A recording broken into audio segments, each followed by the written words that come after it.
Drag it over here. And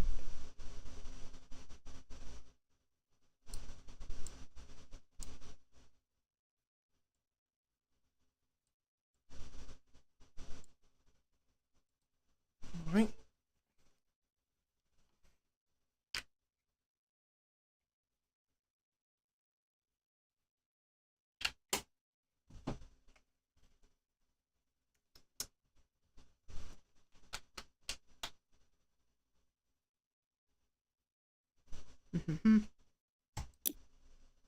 Start off with this.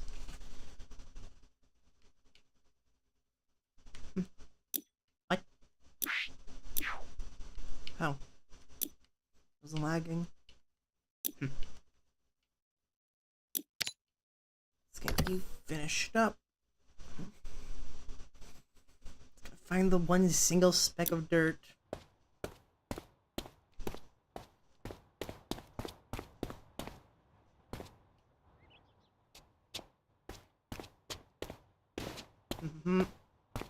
Shouldn't fall asleep this time.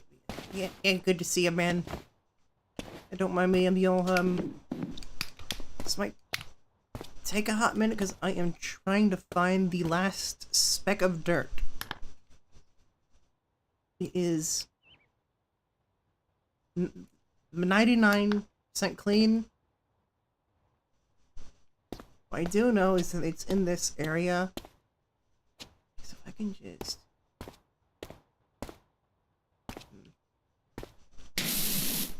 Where is it? It's not here.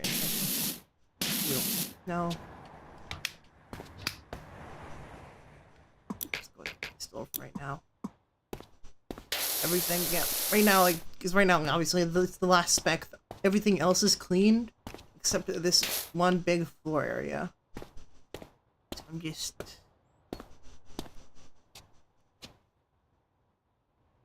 Oh. Orange there. There's more. Oh. Here. Oh, there we go. Let's look at that. Look at this.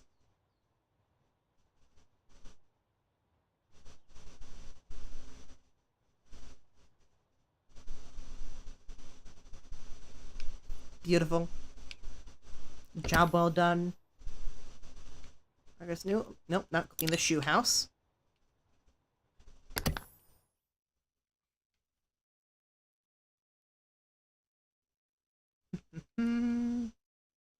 Alright, I certainly wouldn't mind it. I could depend like on having the actual tools to do the job, obviously, but well, okay. I start first. Let's go ahead. Let's go with the banister. Let's go one part at a time. Okay. Yeah.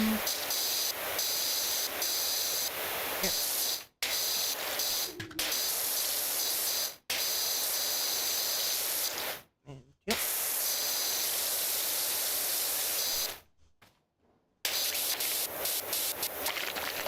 Done.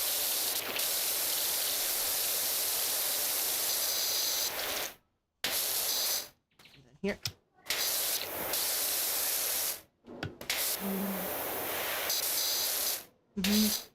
This looks familiar.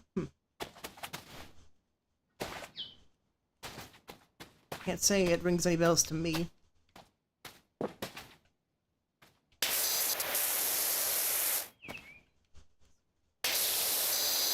Probably a reference to something.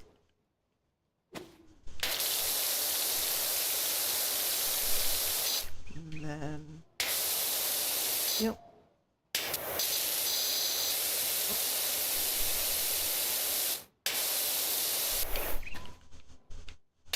Oh, there.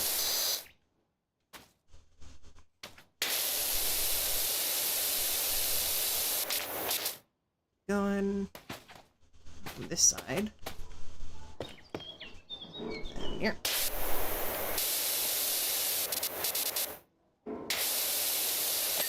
Oh, there we go. Alright, now the banister. Let's get the boot walls. So this is the yellow portion. The yellow portions of the shoe.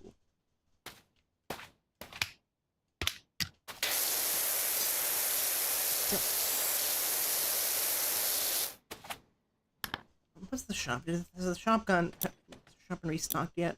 No? Okay.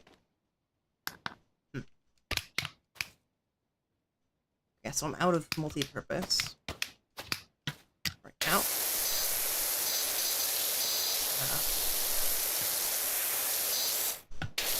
Got this job until stock. Oh.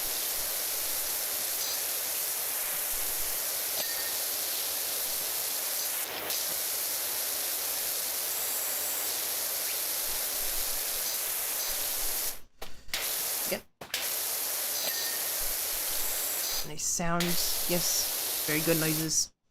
Very good noises. Maybe I just, I mean, actually, wait, no, I could, yeah. My voice is a bit louder than the... It's a bit louder than... It is slightly louder. Not by much, but it's noticeable. At least if the meters or anything go by. Let's see. More. Two.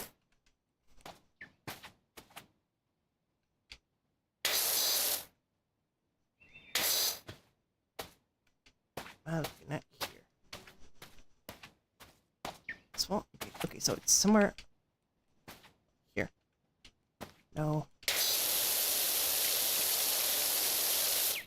Am I looking at?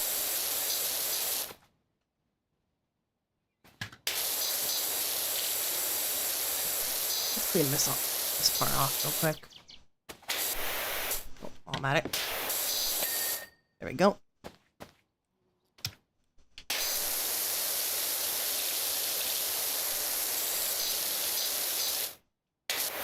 Yep.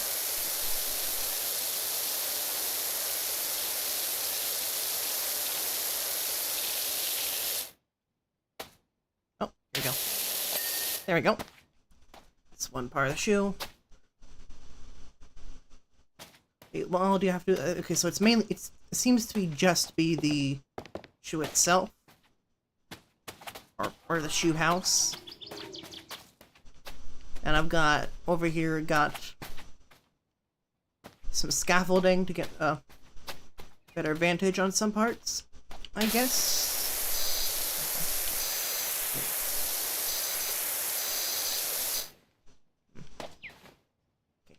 Okay. Oh. Yeah. There we go.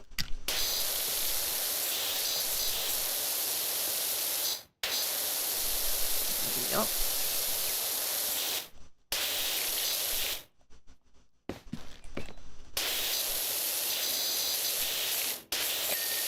Very good. Very good. Excellent. And now you. Let's look on the side.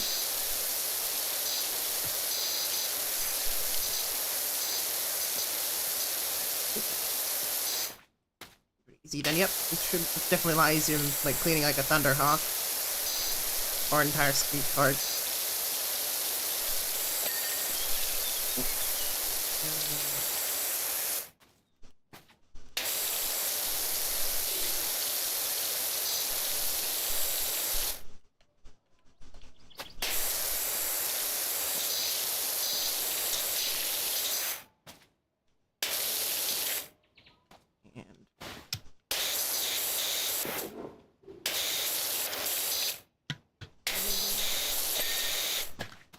Alright.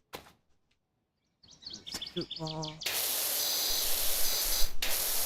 There we go. It's this boot wall. And here. Go.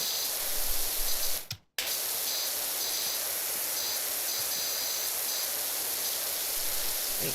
And one.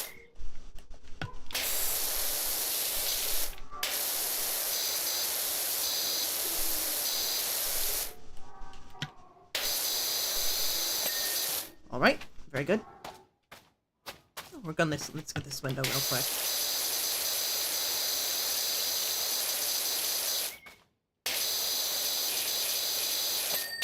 Right, very good. Yep. Run over.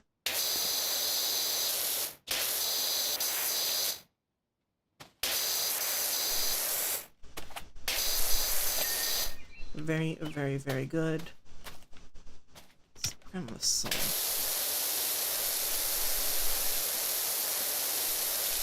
Bottom.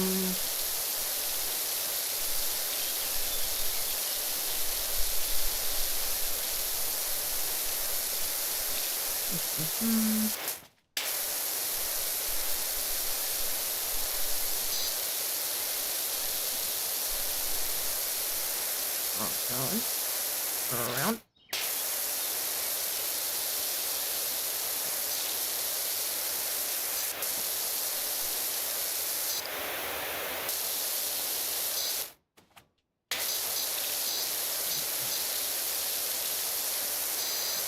Around.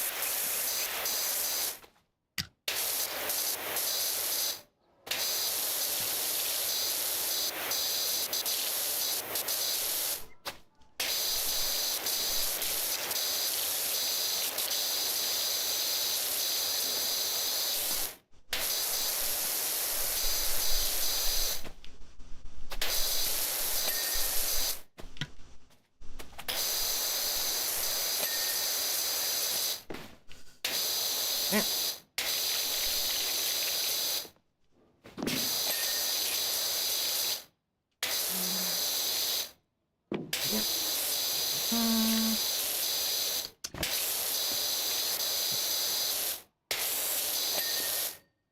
Right.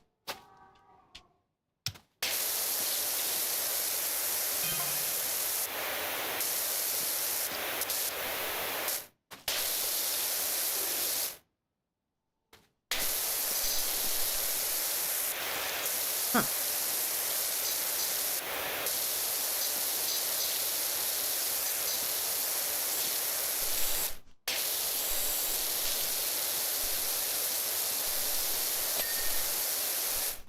Right, so that's the soul issue done then.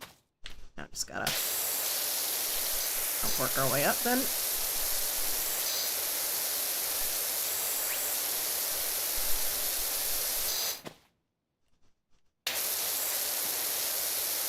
Then here. There we go.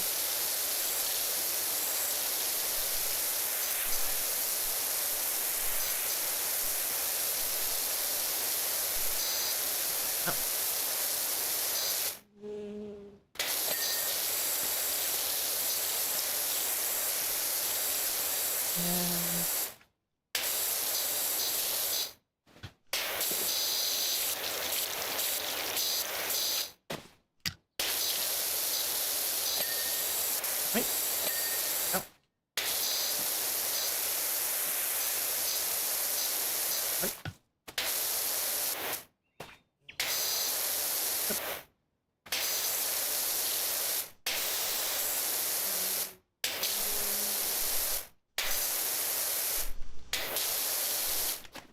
Then right. Imagine it'd be funny watching the character in real time doing that because all of the hopping. Yeah, it was kind of like funny, like seeing like when you finish your job, the time lapse of like just like the character itself just jolting around the place. And imagine the time lapses look pretty funny if you get a couple of people together, because this does have multiplayer. Have just like a small group of like, I don't know, just 4 people all just working on different things and just hopping around. And the time lapse just shows them like hopping around. No rhyme or reason. Seemingly at random. That's the rim.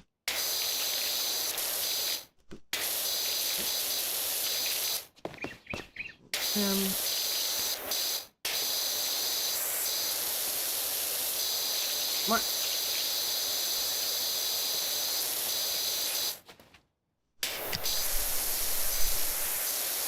Very good.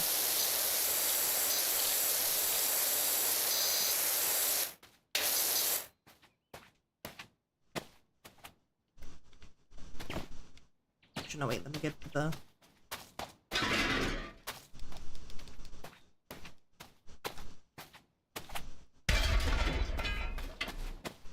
Alright. What maps have I completed? I've completed a... Just looking at career mode completed. I've completed a van, back garden, bungalow, playground, detached house, skate park, dirt bike, golf cart, and then motorbike with sidecar. Nice for like the main game. And bonus jobs, like odd jobs. Odd jobs are pretty fun. If I remember, it's just, you know, it's thinking. So if I go back. Bonus jobs, odd jobs. I think the Mars rover got like a steam locomotive. Yes, I get a gnome fountain, mini golf course. Haven't gotten them 100% yet, but you can see there's quite a few. There's no shortage of variety, it seems. Like DLC or not.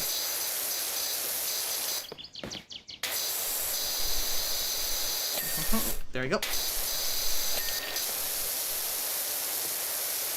And up.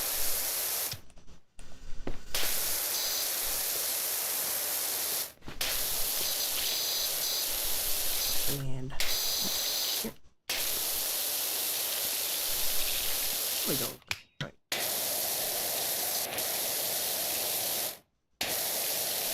Oh. Inside. And then... Very good. Very good. There's a map for Atlantis. I do not know. I do know there's Shrek DLC. So I believe you can go and clean up Shrek's swamp. I don't know the specifics, 'cause I don't think I have that one.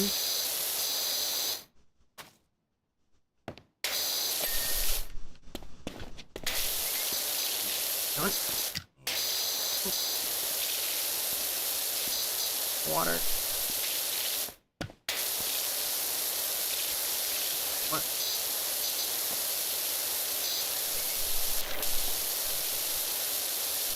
What?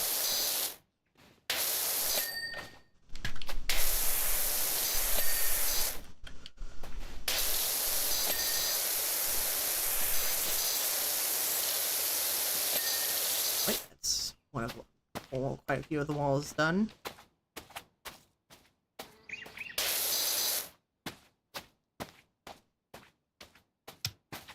Nope. Right.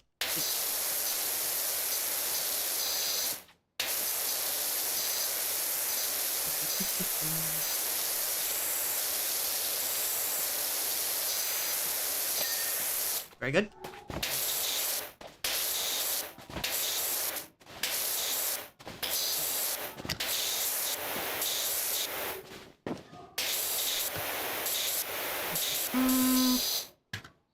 Check like is swamp dirty though? I mean, I think it depends like on what areas of it.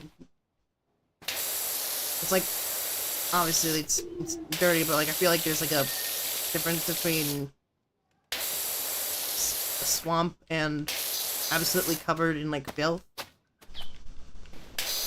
feel like there's kind of like a slight difference between it.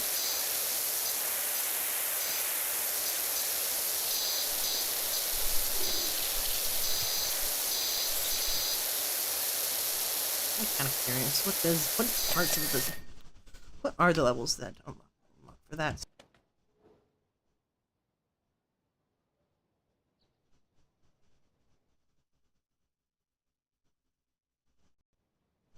Slight stutter there. Okay, just up Steam. DLC. Okay, going up. Wallace and Gromit.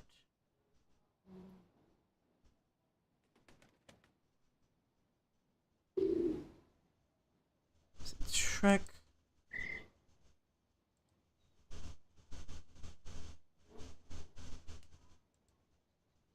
Oh, I see.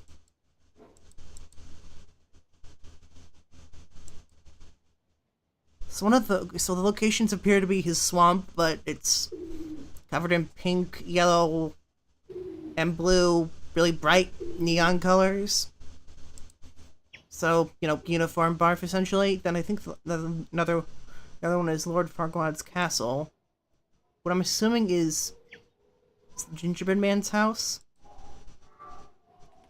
I don't recognize this area off the top. Wait, no, it's that one. Gosh, I feel like I've seen it. It's like the one bar from the second movie. No, it's the bar from the third movie. It's probably actually both of them, because it's where all the villains hang out. It seems, and yeah.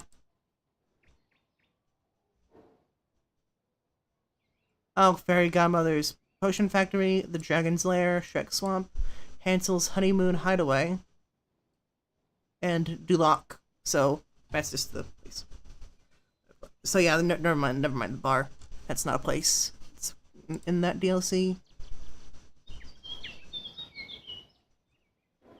Out. Library. Boom, boom, boom. Second.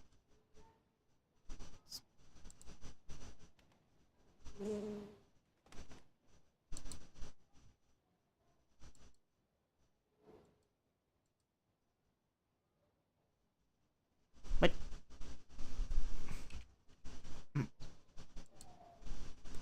Looks like.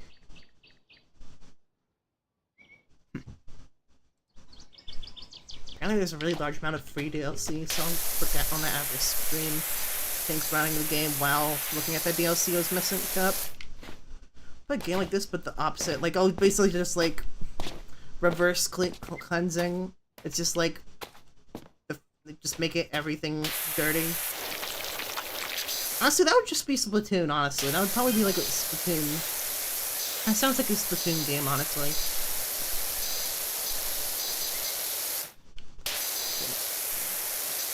Hey, see, let's grab you.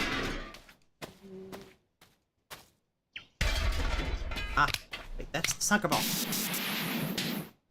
I need to find a way. How can I get you out of the air, out of bounds?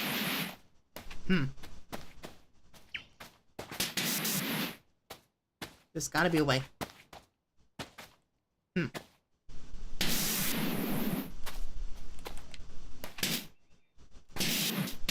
Out of the way. I'm gonna get you out.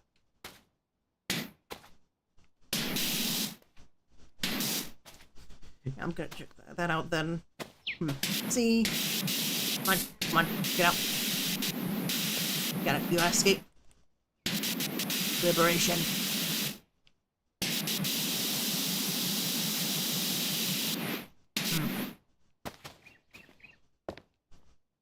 This is a puzzle. Probably isn't supposed to actually be a puzzle. That is a red herring. Distraction, dare I say.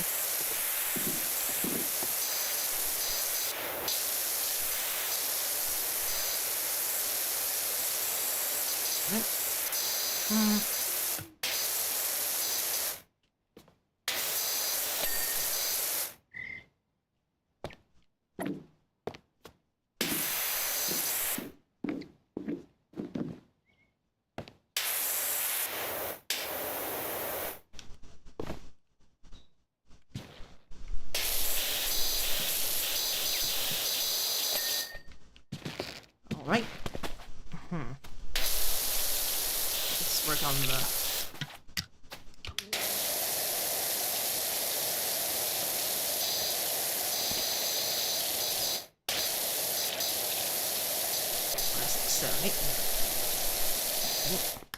What shop? Is the shop restocked anything yet? No, it's not. It's still... It's not in stock.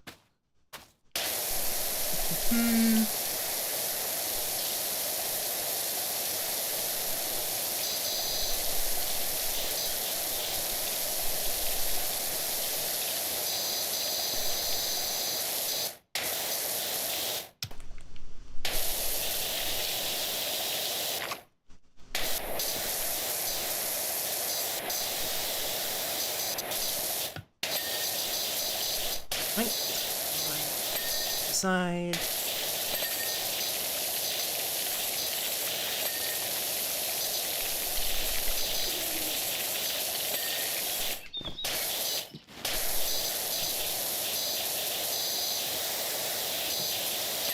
Right. One. Two. Said it's only Nintendo. I don't play Nintendo. Honestly, yeah, fair enough.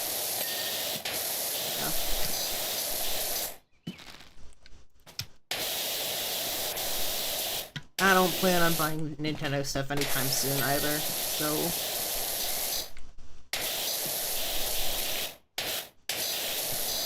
Maybe that could be one of the gifts I make. It's like reverse Power Wash Simulator.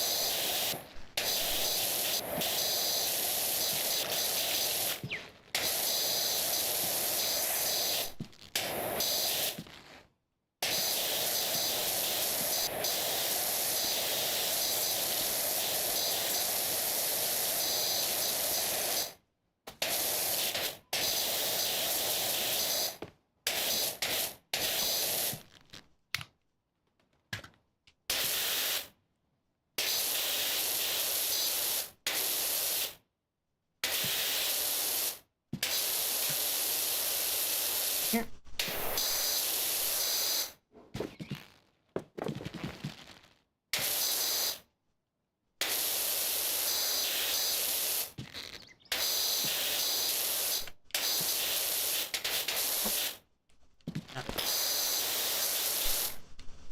Grime pin.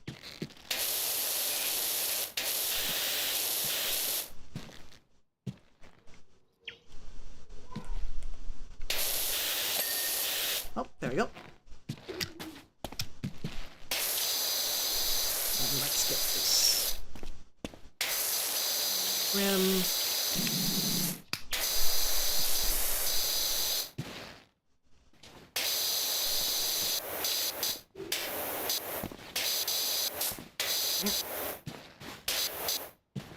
See, over here.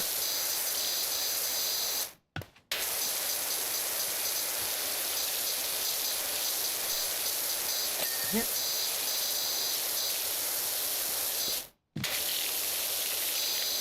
Here. Go.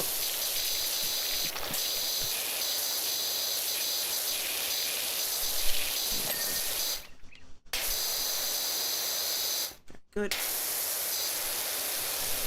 That.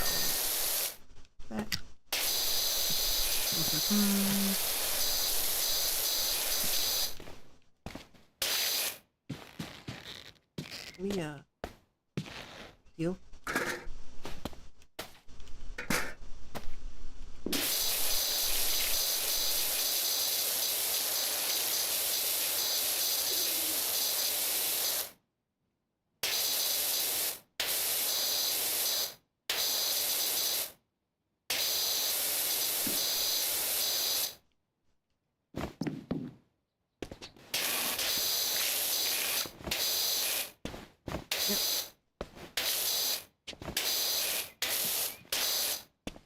Here. Here. Work. Work.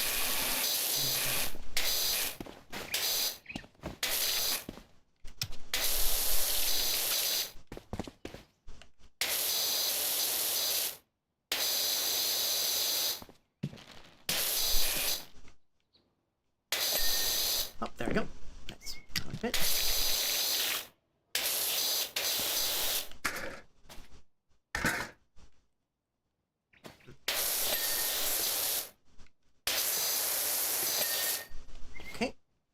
Good chunk of that done. Let's go over here. Let's finish off the rest of the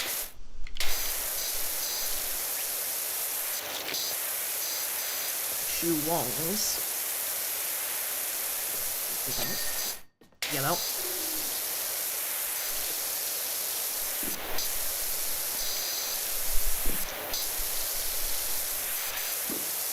Side.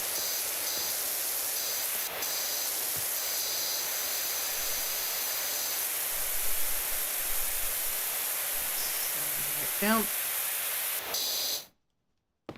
Game logic, the character must have very long arms. Probably, yeah.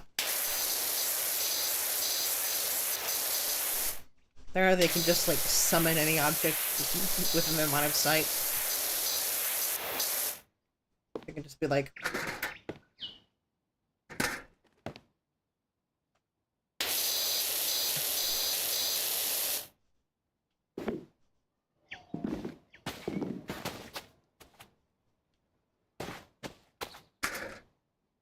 here, and then...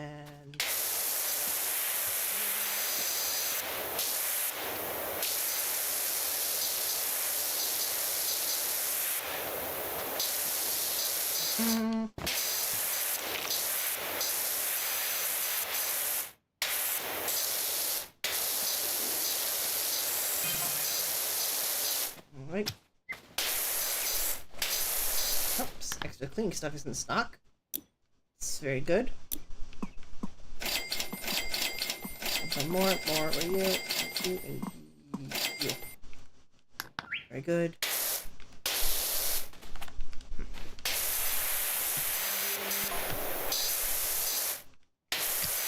Yep.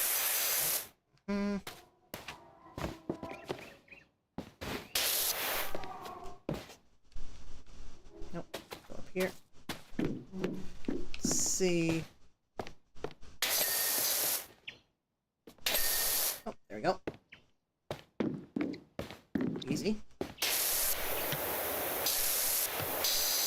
Here. Then I'll move you.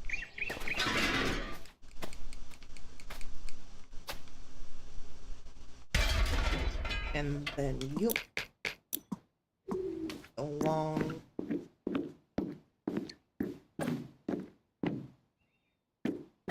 washer.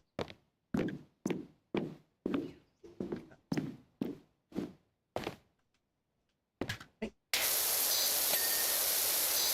One. Left.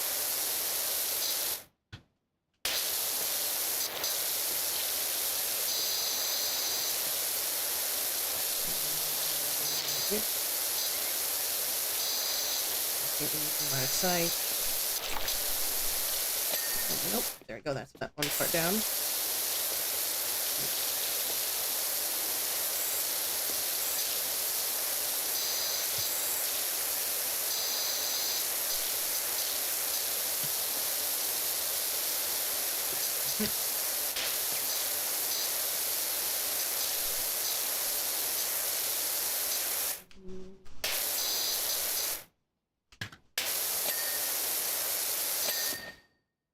All right, that is...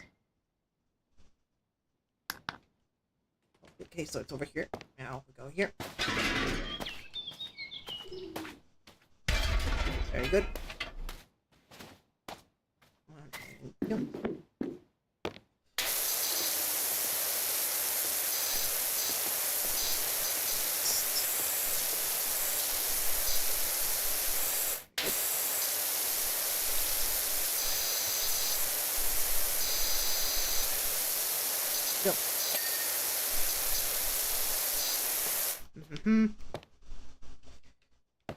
Yep. Yep.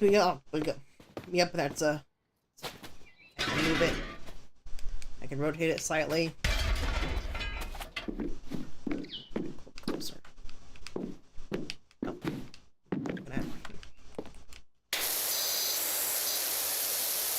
It's about right there.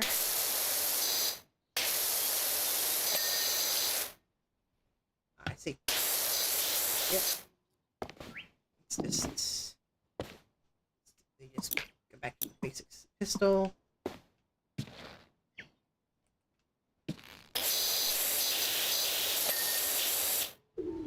Alright. And then just one left.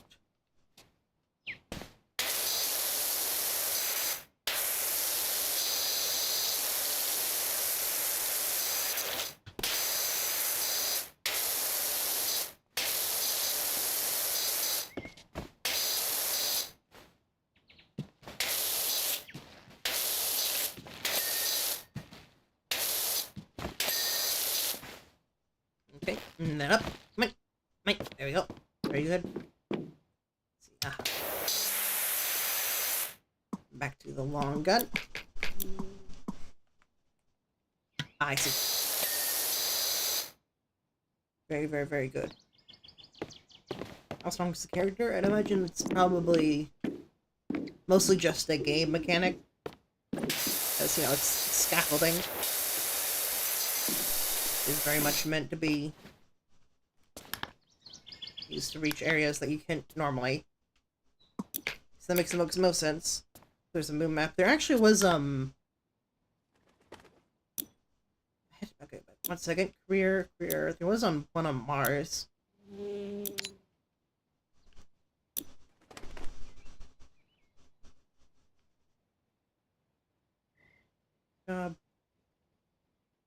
Yeah. And I don't have any other bonus jobs going on.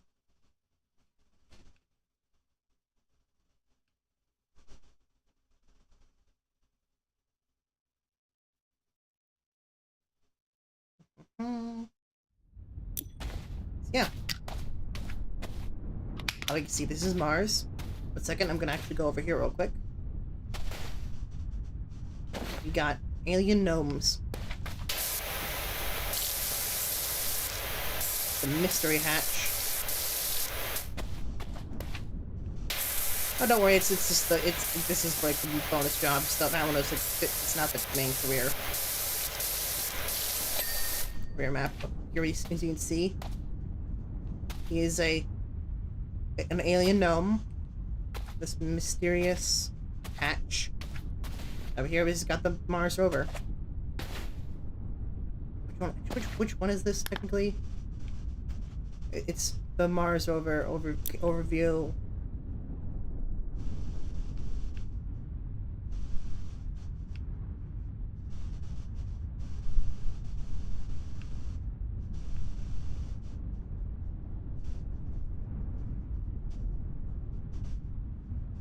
See, buddy, boom, boom, boom.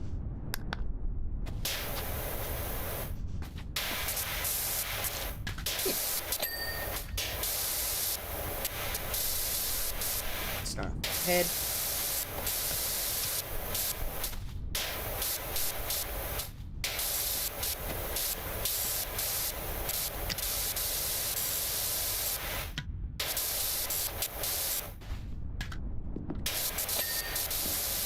Okay, very good.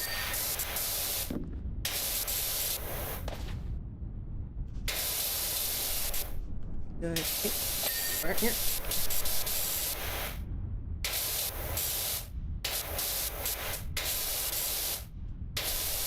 Here.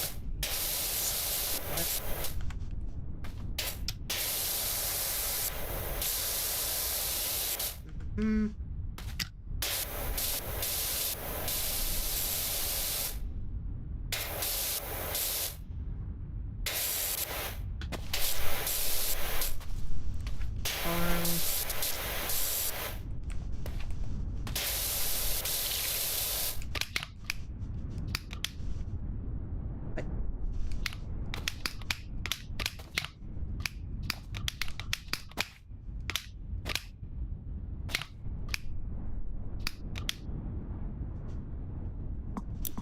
Clean fluid.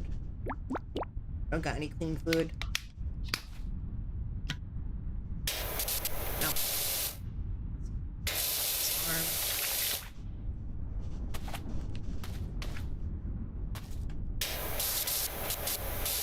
Side. That's got arm.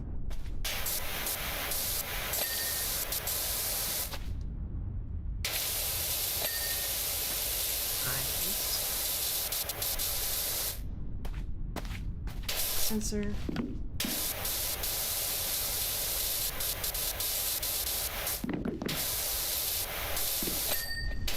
Okay, good. Let's start working on mast.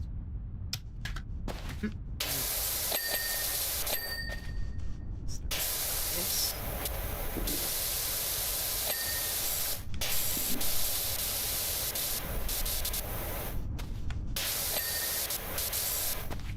And then, oh.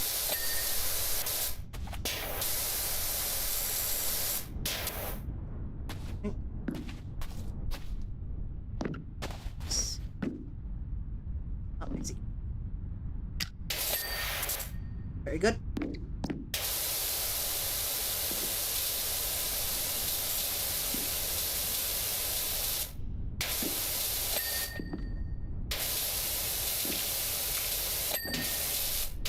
Gubbins.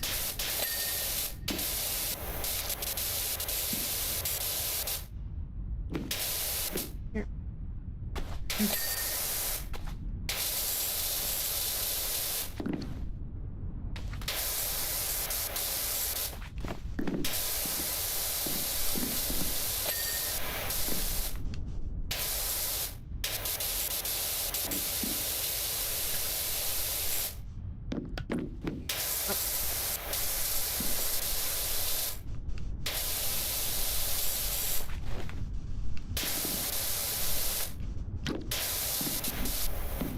Yep.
Alright, that's the main body. Now it seems just to be the... Right, suspension. Yep. The wheels.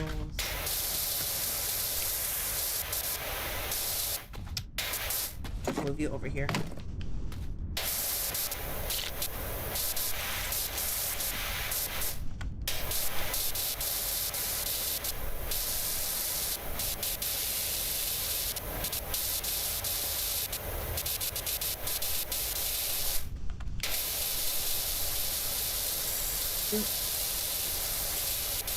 Here.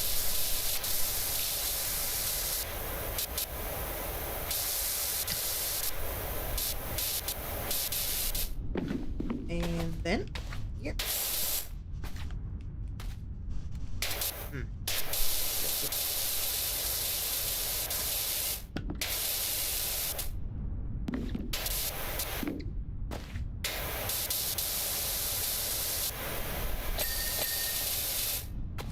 Good.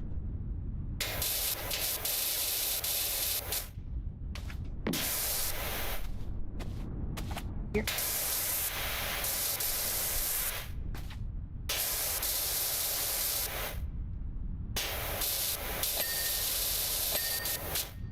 Then here.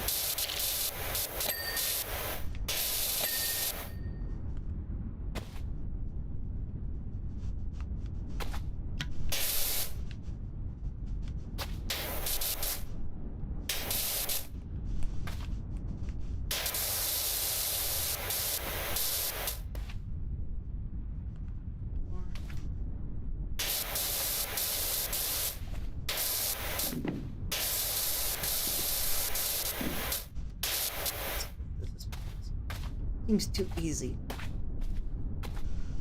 Yeah. Not all of the jobs are overly extremely strenuous or long. Some of them just are really pretty quick and easy. Looking through odd jobs. I mean, this is literally like a Mars rover.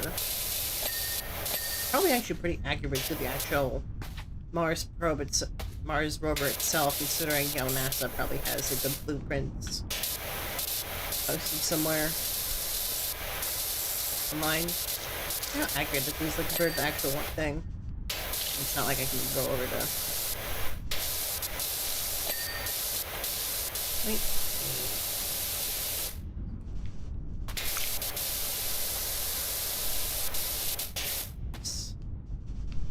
Take over here. Side.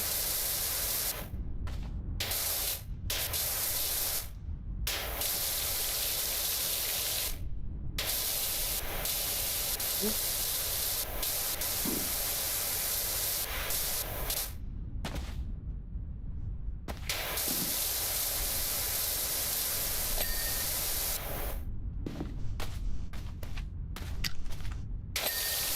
Very good. Very good. And there you go.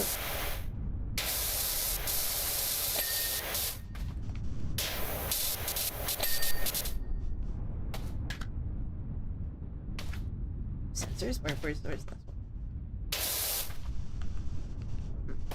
Second. 96.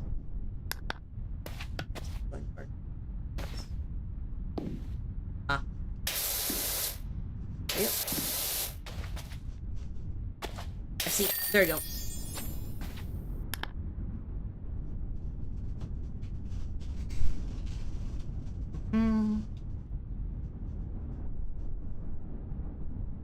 Very good. Now, go to jobs to continue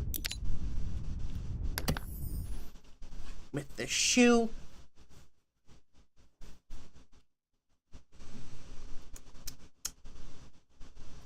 Continue.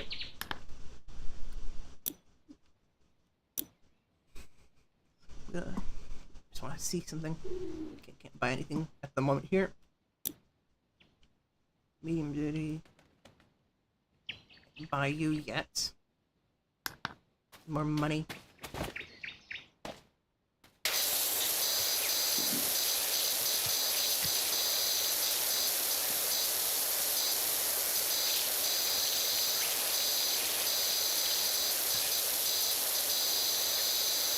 Go.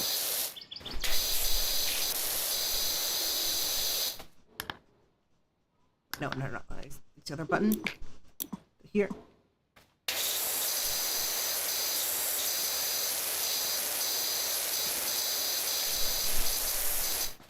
Okay. And then...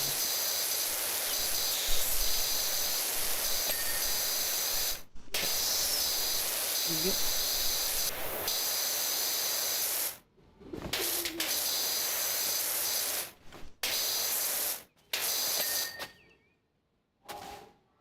Right, very good. Now, see, very good. Alright, things you can buy. I'm essentially, actually, now I think about it. Okay, so looking at, like, I just move back real quick. As you can see, like, up right here, clean the shoe house. It says, like, the different, how the completion, how much of it has been completed. Then it also has little stars in front of it. Well, that I'm assuming is relevant to the stars up here. And different jobs get required or have different amount of stars. I'm assuming probably based on difficulty, if I'd have to guess.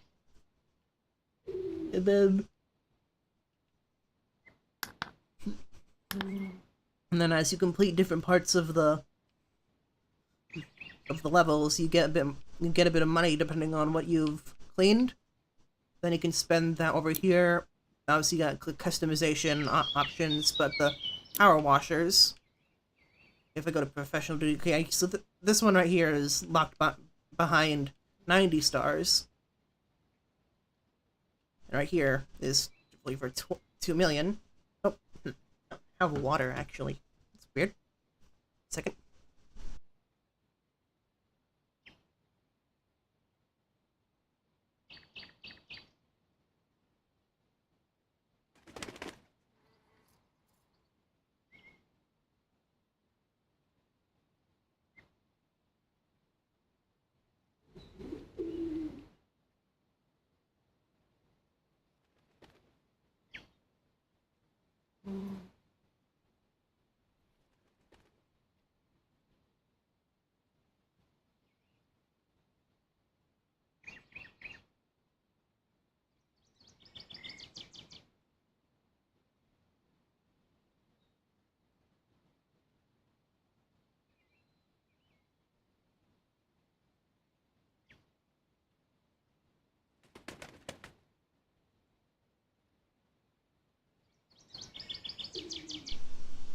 There we go.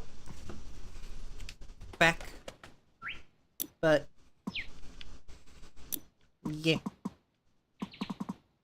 Obviously by clearing more jobs, you end up getting more money. You can spend it on cosmetics, you can spend it on equipment.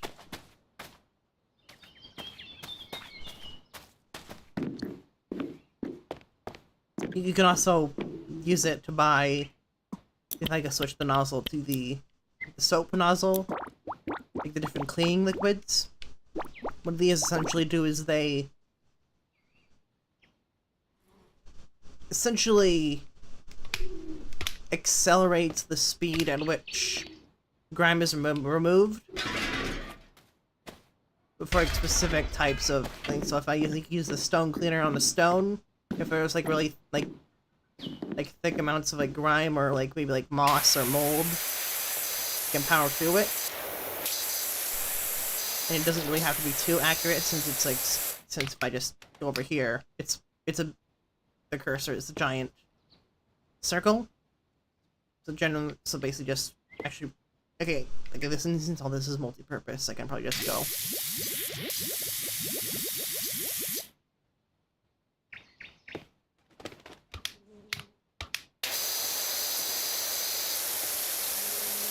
Obviously, it should be used sparingly since you don't have unlimited amounts of it. Yep, there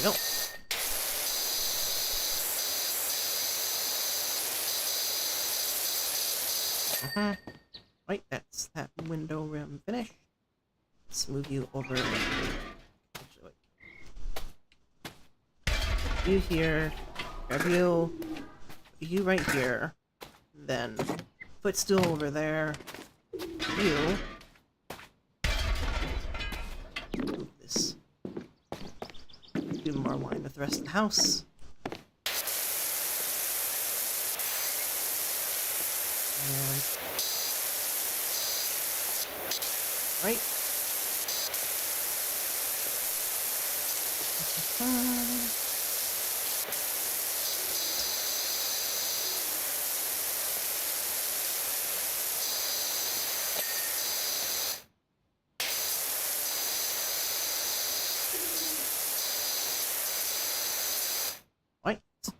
The big extension.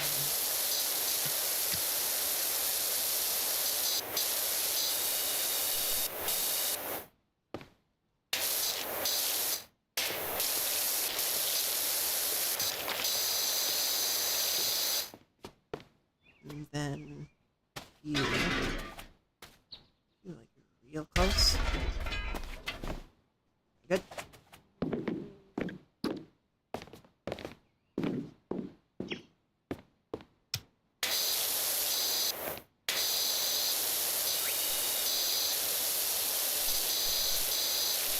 Good.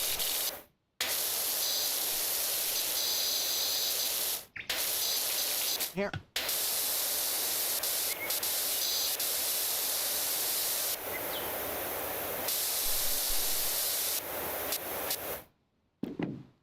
And then pistol. Oh. Go.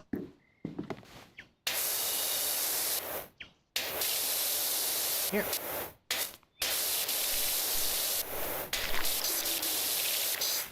Here. Chimney.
Very good. Now, you.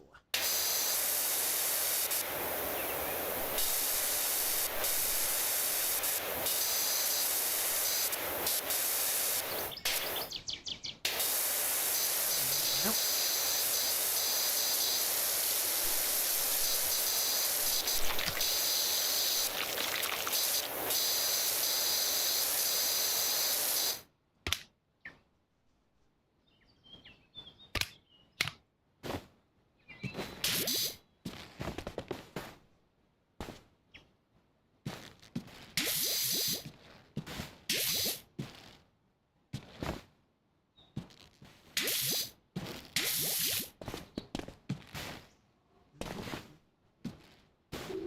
Side.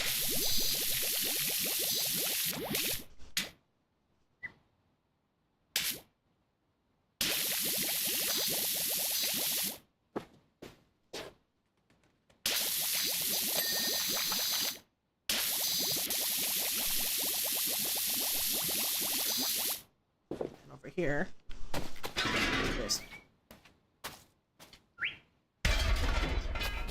over here. Let's go with this short extender. Yep. And 3.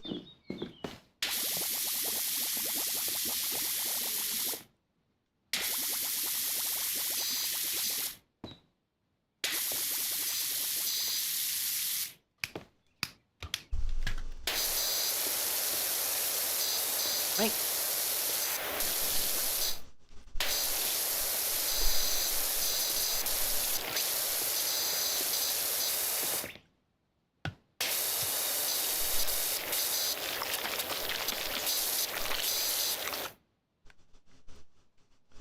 Here. Wood cleaner. And then long extension.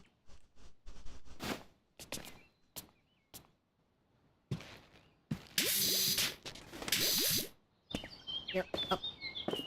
What? One very strange. Ah. Here. Here. Actually, no, wait, ladder. Perfect, this actually.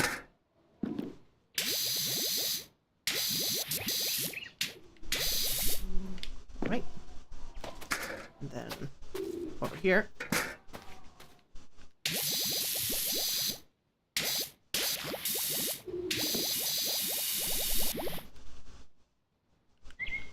What?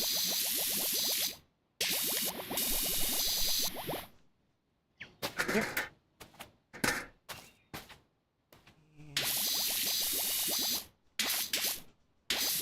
It's back to the pistol, since I'm not going to sound right up against it. And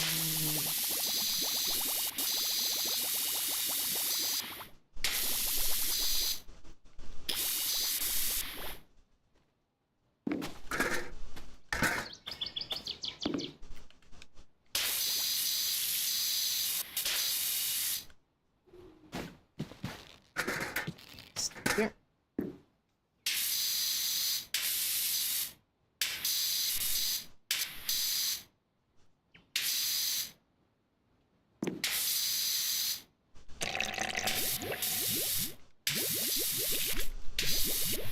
And then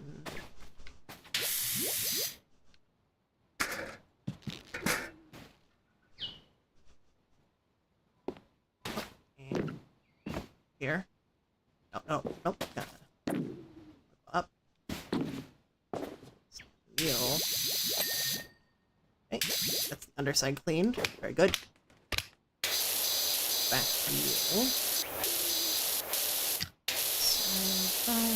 Side.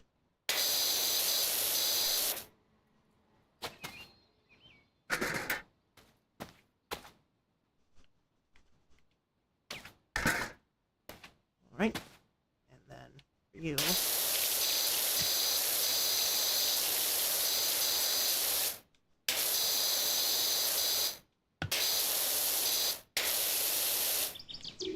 And here.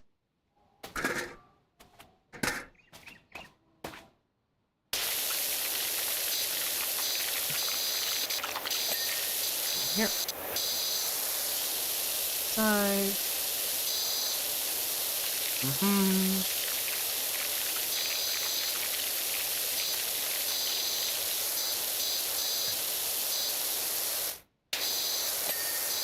Alright, so that one's... And I just need to get... Yep.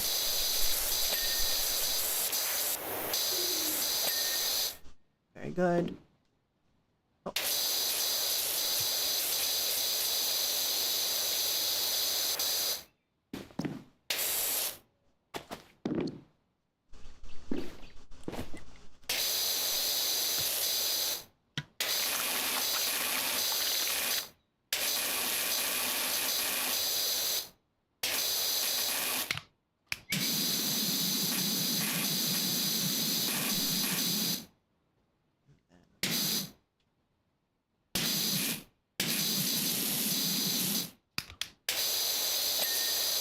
And right here. Now you.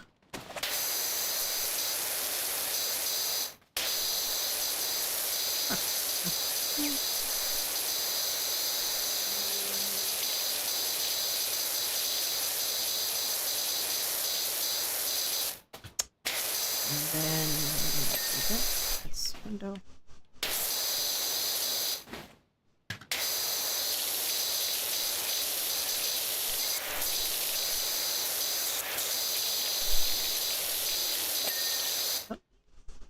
And then here. Let's see, clean. Wall is it? I see. Okay, go here.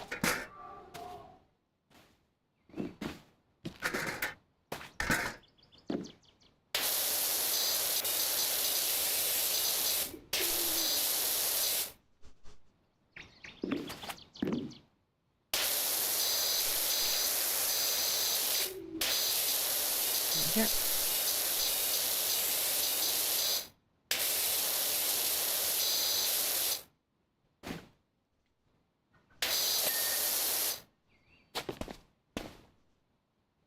And you. That's windows or window frames.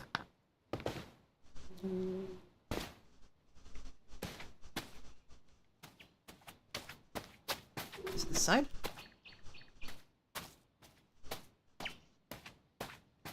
Ah.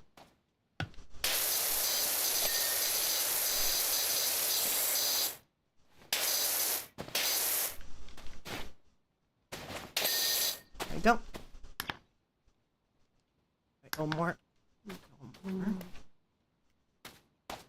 This last one. Oh, I see. Very good. Now wooden trim.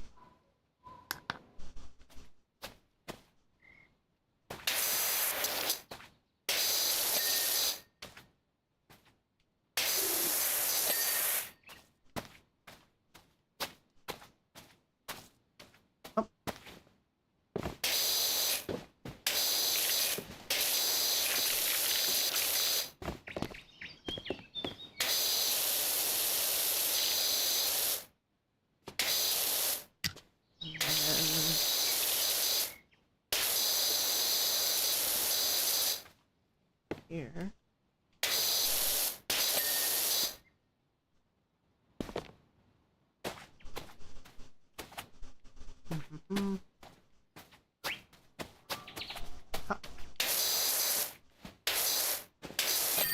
Very good. Excellent.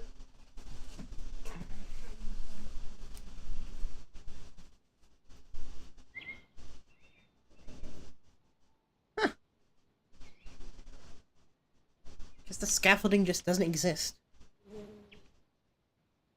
New rear mode.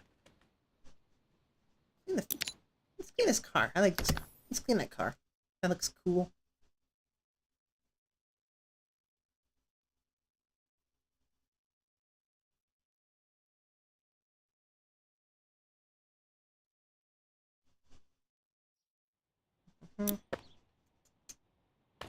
Right.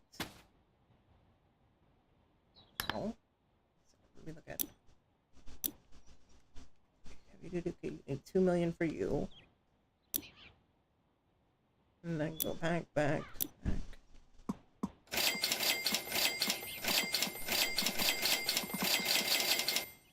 It's nothing. Alright.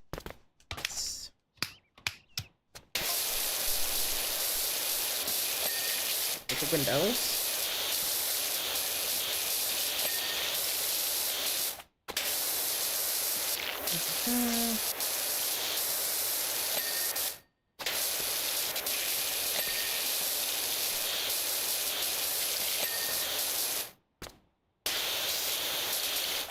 The car empty. Like, honestly, for like ignoring honestly, like, forget about Lamborghinis. Like, if like there was like a company that essentially just took like this style of car and like updated it with modern like luxuries like heated seats or like good air conditioning and like a built-in GPS maybe. Like that, I feel like I'd actually pay for that. I feel like that'd be worth the money because like you're getting something that looks that's relatively timeless in comparison to like just your average like muscle car that's gonna be worth pennies like in give it like what 10 years.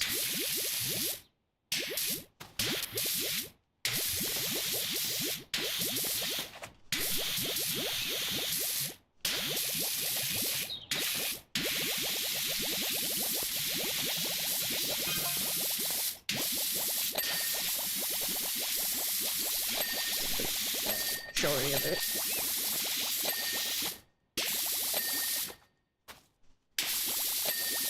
That hubcap's done. Oh, another job's available, which is pretty cool.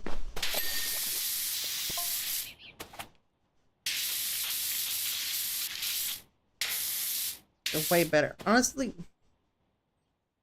yeah. It depends on the kind of bike, but bikes, I can admit, are pretty darn snazzy.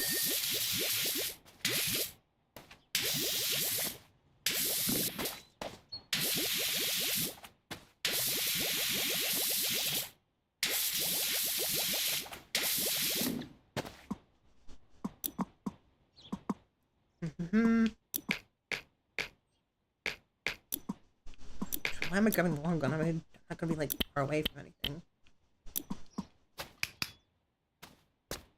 These legs, yeah, yeah. See, it's like definitely good exercise.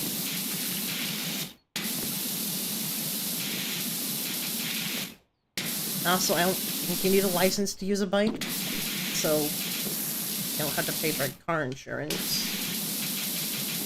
And so long as you know, don't literally stick to your lane and don't like do anything rash or stupid, like it probably saves you money in the long run.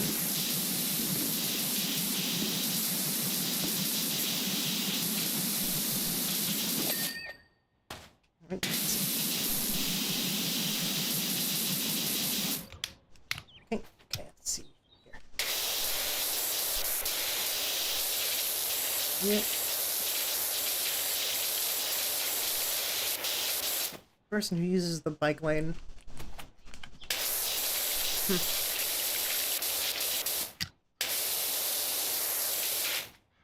Actually, it really depends, like, on, because, like,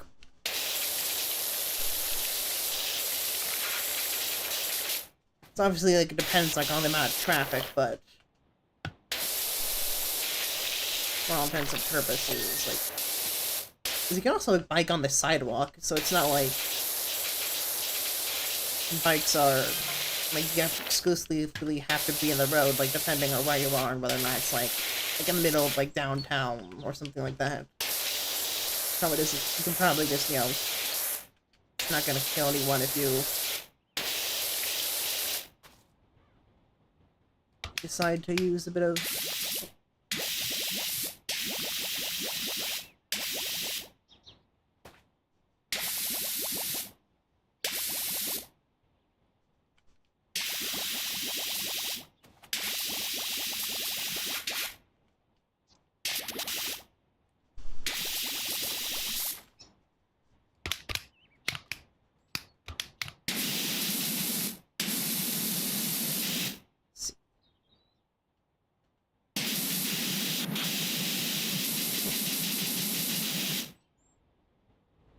Speakers and EM lights on bikes.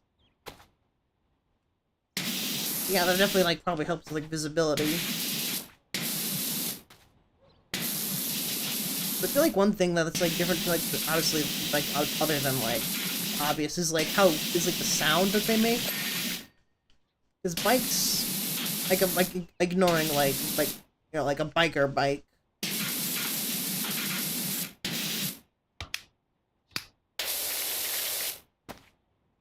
It's like how it looks. Yeah, honestly, that's fair enough. Like a motorcycle is still loud, so like it's one reason like I could definitely see why having it be increase the visibility, because like more maybe you can also put a bell on it, maybe.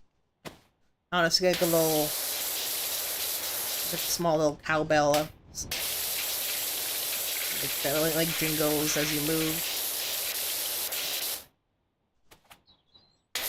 Like I was talking about like how like one of the differences, like ignoring the obvious between like cars and bicycles, is the sound.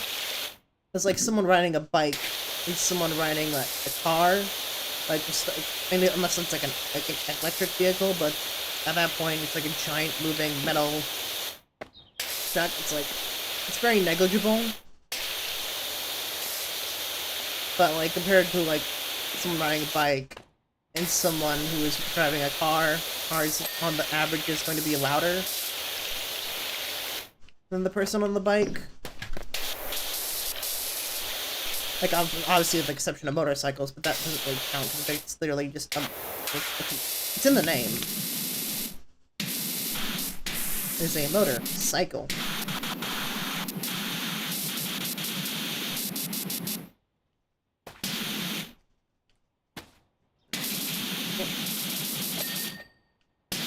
And to you.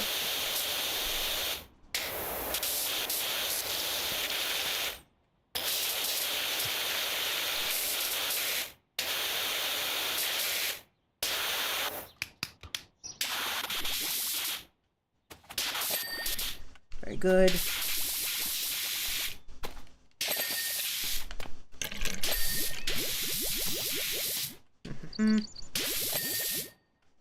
Yeah.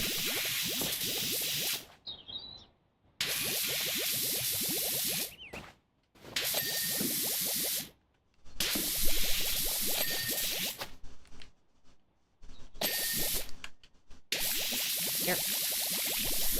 Alright, sorry, hassle since you need a license in some places, yeah. I reckon the reason behind it is like, is it because of like the motor, or is it like it's like I wonder why what the specific distinction is there. Like obviously like maybe like the fact that it's going at a certain speed, like you're kind of required. Maybe it's like like ignoring like that bikes can be pretty fast, but motorcycles are probably able to cause a lot more damage if they hit something. Therefore, having a way to ID a vehicle is probably there's probably some sort of administrative sort of thing that probably made easier by having them have licenses. It's like going backwards from like the fact that they have that sometimes they they require licenses. Well, the part of the reason like is a license is involved is like, well, or at least like a license plate. So I also know like that sometimes motorcycles need license plates. Part of it is to identify the owner, as well as like identify a specific vehicle too. Because like you have two different bikes that are the same model effectively, and then you can tell them apart, just say who owns who and who's responsible for which one. Oh.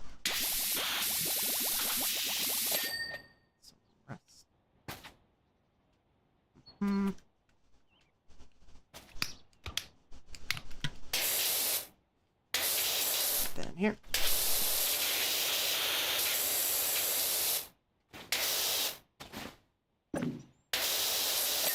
Right. going. Here.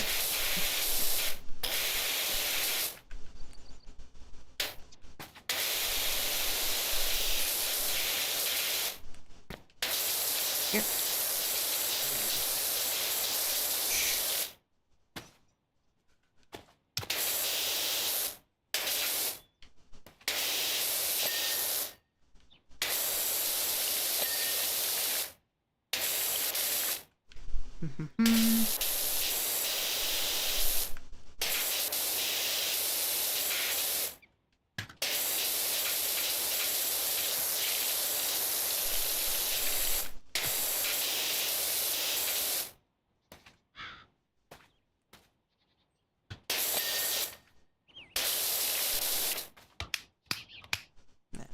A little metal cleaner for the rust. Here.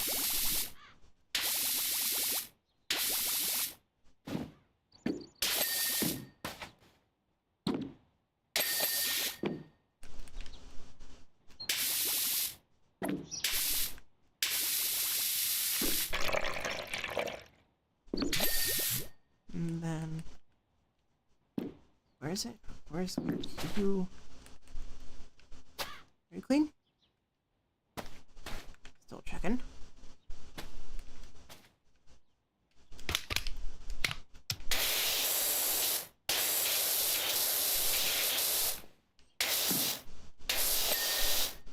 Right, what else is not clean up?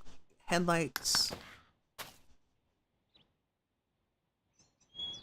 Okay.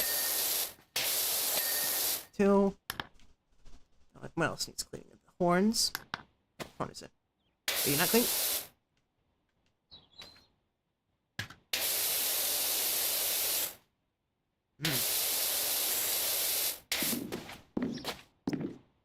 There it is.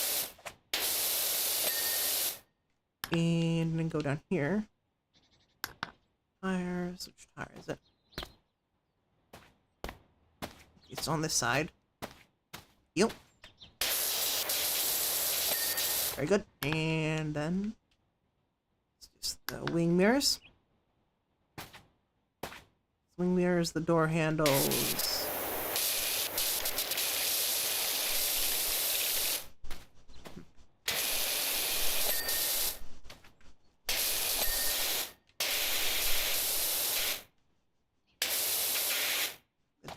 That door handle's fine.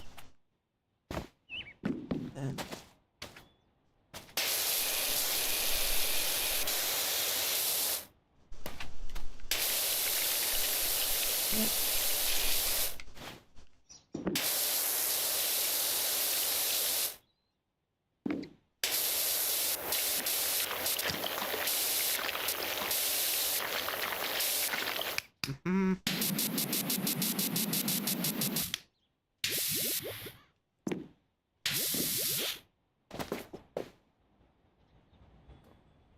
right, and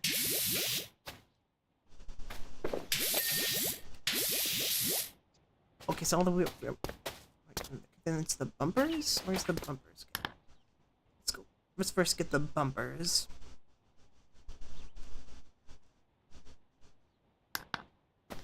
Oh, I see.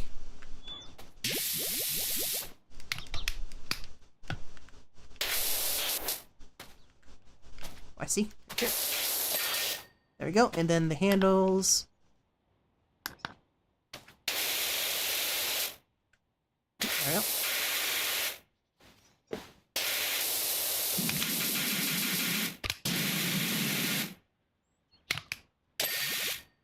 And then over here, I'm assuming. Yep. In the same place. Very good.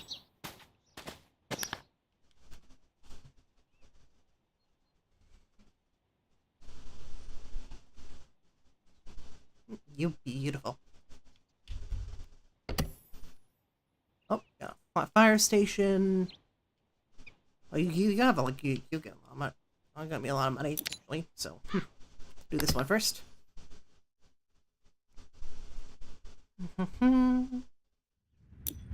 Oh, I see.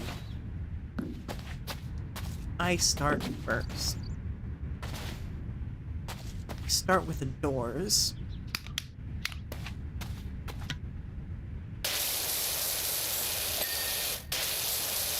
Or at least the garage doors. Good. Four. What?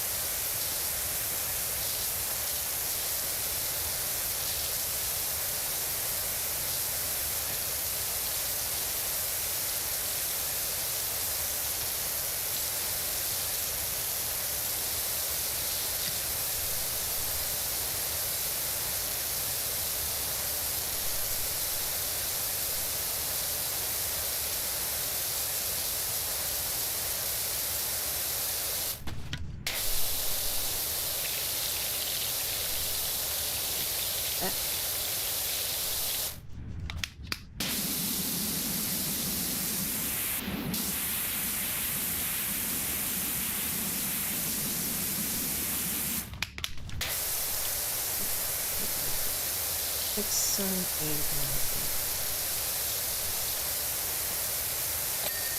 9. Very good.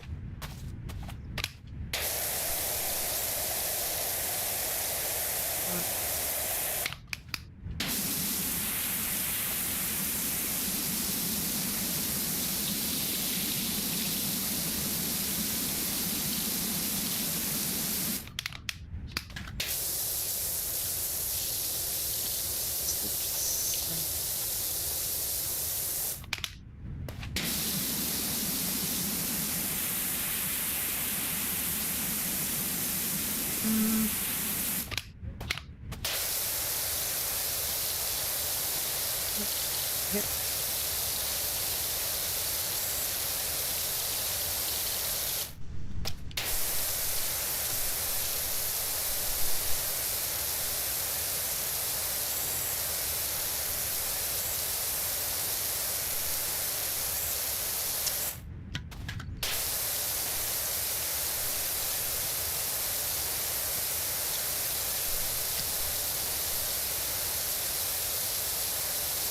Oh, oh.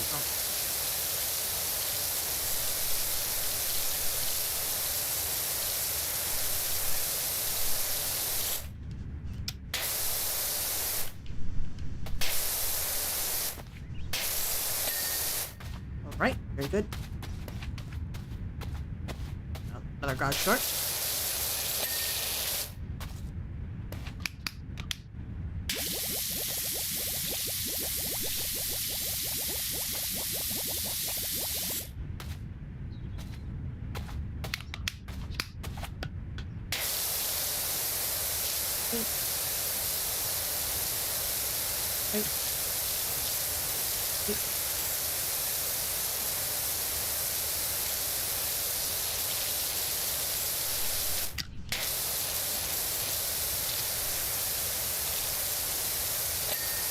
All right, very good. Now, frame.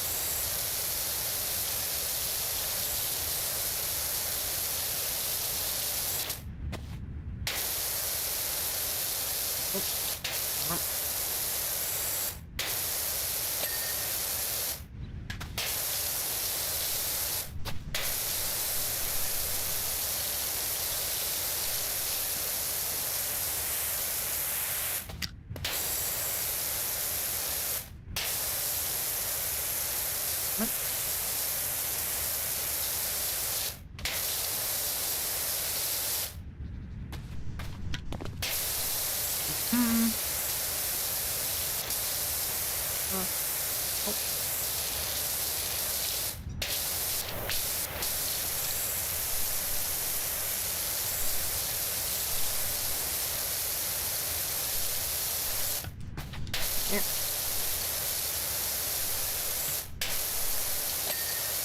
Very good.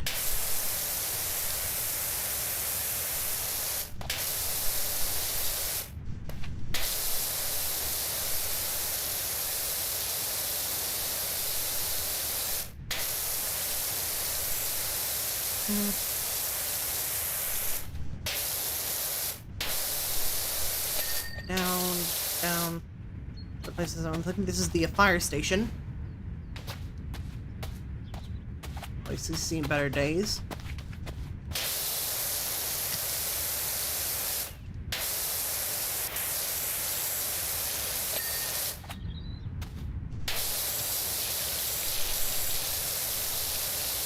Right. Good.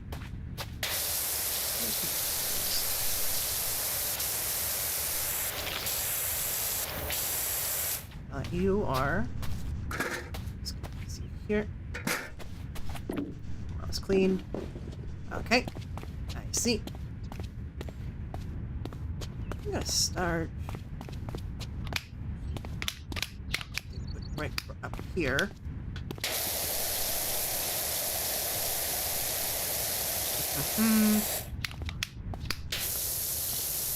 Oh. Good.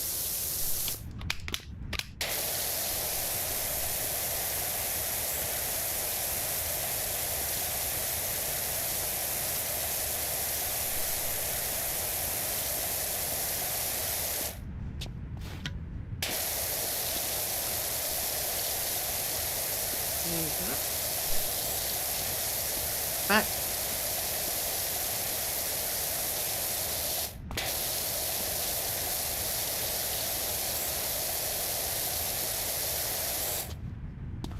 Here.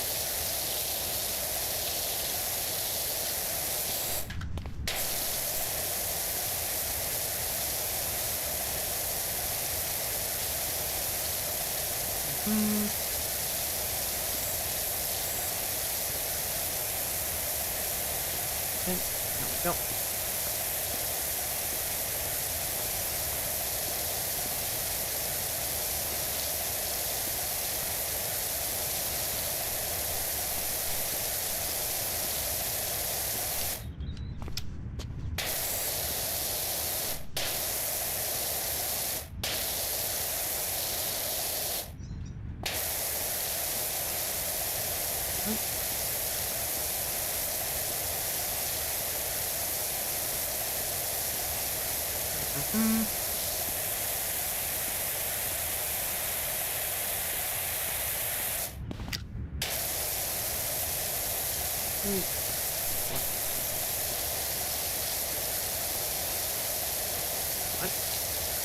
What?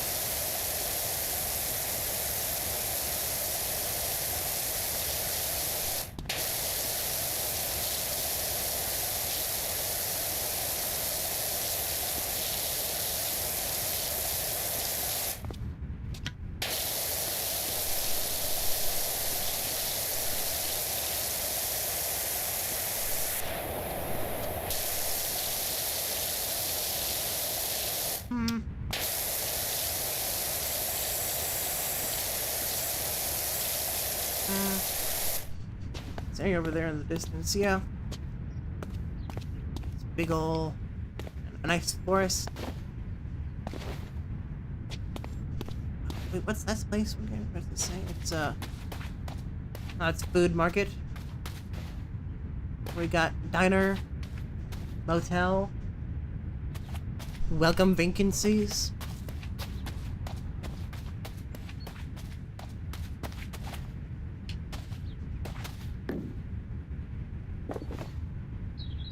Right here. Here.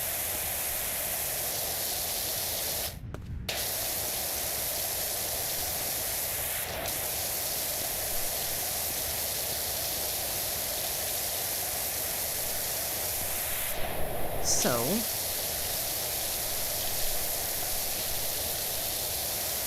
plans for this weekend.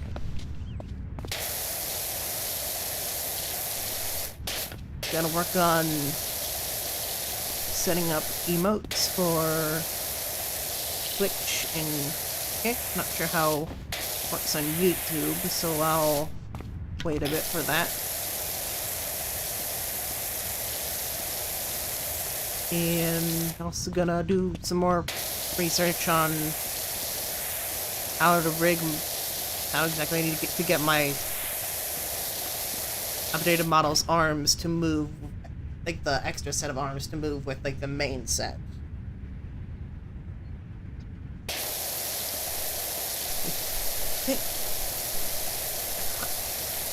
I don't want to have to like learn like learn to code immediately. Like if there's simply just some sort of stuff I have to do in specifically in the Unity engine, but push comes to shove. I mean, I got like a couple playlists saved of different coding languages.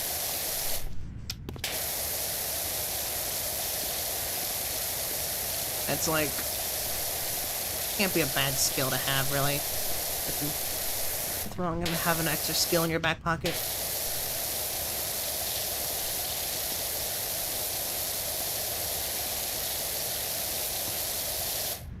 Slide that here. Oh.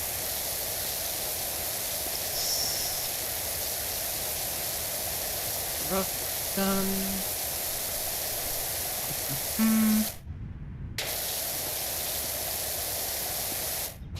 I just realized that I might not have like audible over the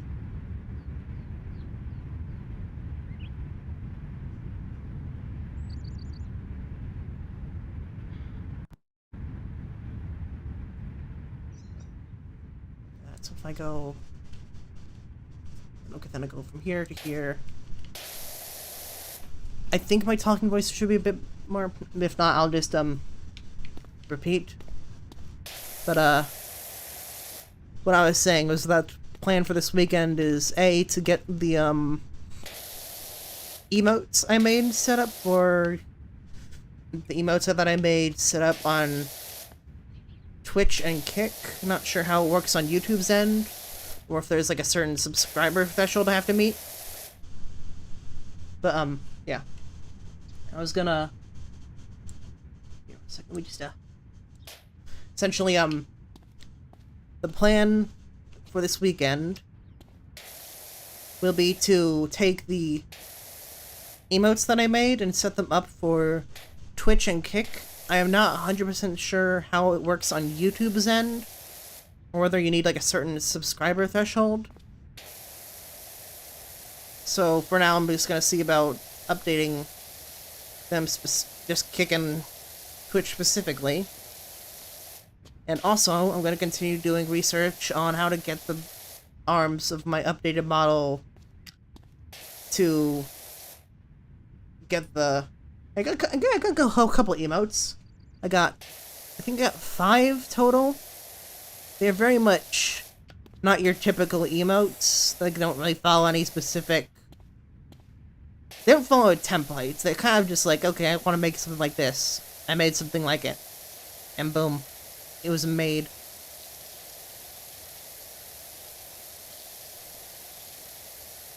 Then it's like I don't want to have to learn to code in order to get the arms to move, the arms of my updated model, or the secondary pair of arms, to copy the movement of the main pair of arms. But if I have to, then I have to. Insect emotes. That's actually. I'm probably gonna, honestly, yeah, I can probably remember to do that, honestly. But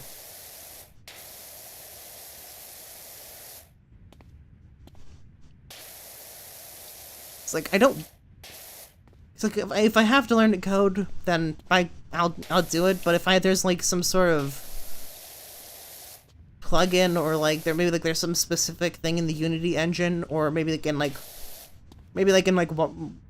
some like the VTubing software itself, that allows me to get the different bones of the arms to copy the rotation of another set of bones, then I'm gonna do that. But if I have to learn to code, then I'll just I have quite a few playlists on different coding languages, and if anything, it's just an excuse to crack them open. And it's not like learning to code isn't bad skill to have in your back pocket.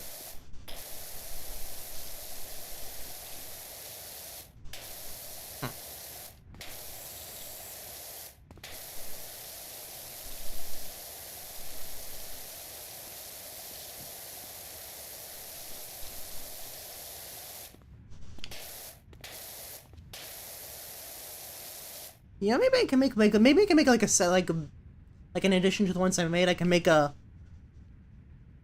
set of emotes based off of different like radiodonts from the Cambrian. Because there's like a whole bunch of like really wacky looking creatures that honestly could probably make like some funny reaction emotes. Honestly.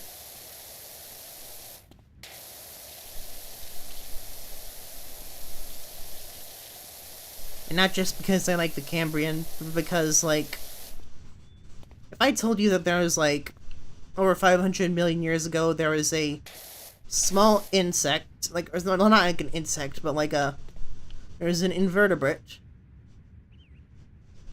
that swam. It had a trunk like an elephant and 5 eyes. I don't think you would believe. I don't honestly, like, you'd be surprised to find out that that's actually true.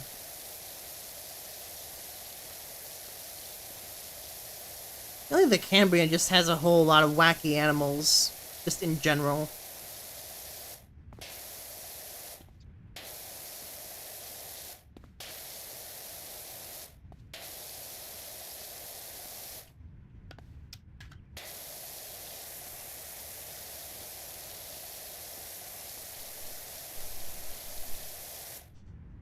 That what's true is like that Opabinia, which is it's a small radiodont like that's related to Anomalocaris.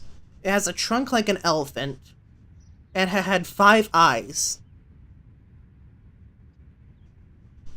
And it used its trunk to grab prey, which would then essentially put into its mouth, which is essentially just a giant claws for teeth.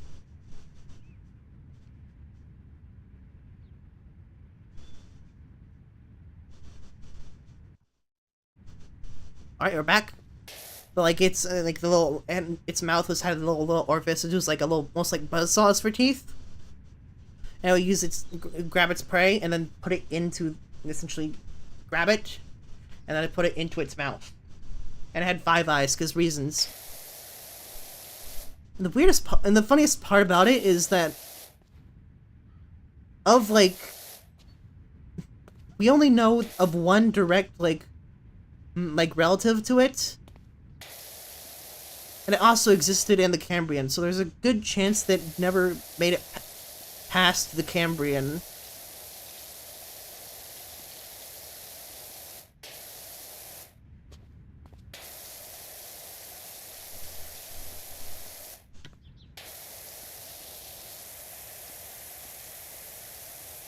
It's like honestly, like the first like, obviously there's, you know, different creatures that live, right? Like obviously like, the different like epochs, like, you know, like the Mesozoic with like just the Triassic, Jurassic, and then Cretaceous. And then there's the Pleistocene, which is essentially just after, but which is after the meteorite to modern day. And then before that was like, honestly, a lot of, looking back, a lot of it looks like almost like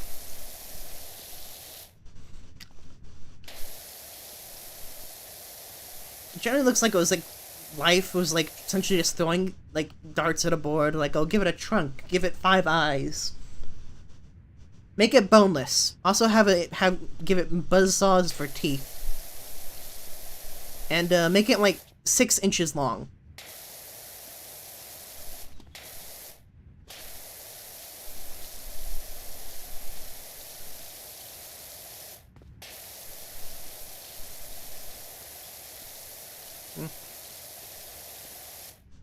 Because honestly, if I had a nickel for every time, if I had a nickel for every prehistoric creature whose defining like trait was that it had essentially what looked like a buzzsaw for teeth, that both lived in the ocean, I would have Till. I see some of those creatures again. Actually, let me actually pull them up first. Let's do Opabinia.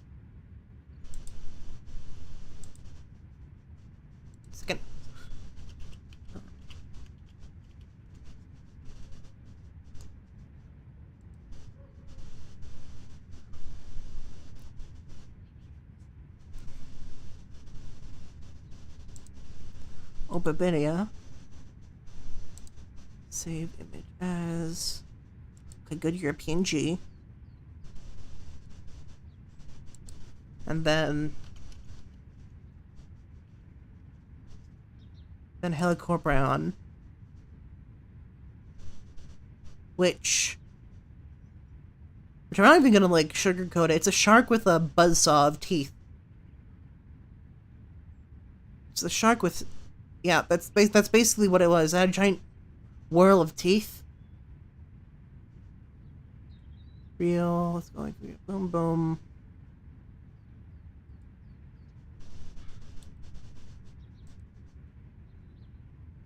Alright, that's not the right file. How about you? What about you? Okay, you. Save image as... Oh, that's wrong format. You? How about you? Are you please be a PNG? JPEG, I can work with that. I can work with a JPEG. First, well, let's get the shark with a buzzsaw for a face, or a buzzsaw for teeth. Behold, this is Helicoprion. It lived right around...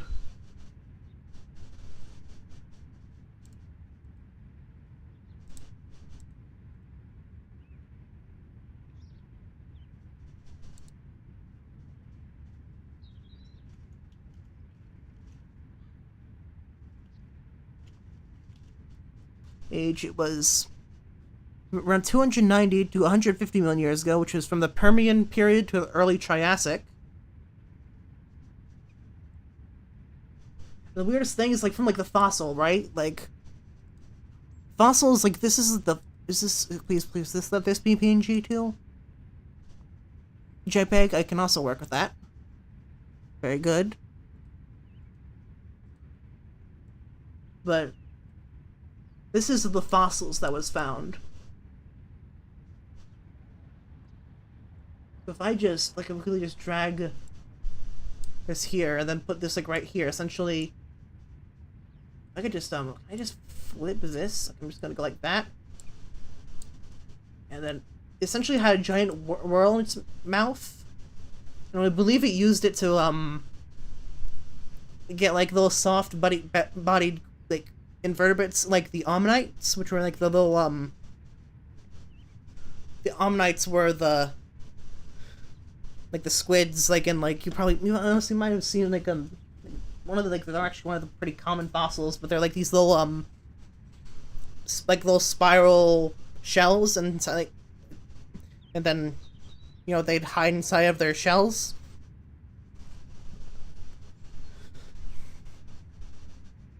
But, like because, like, also the shells were also like a form of, like, buoyancy, and, like, you know, kind of like modern day, like, squid, like. They had tentacles, like, you know, they drag through the mouth, but they also shut it. Could also shut their shell. Apparently this weird-ass tooth, like, these weird-ass teeth, we were just really good at getting them specifically. As well as probably other soft-bodied mollusks. And then Opabinia. Opabinia is a little bit... This is a very small creature. Like, it is not exactly inspiring terror.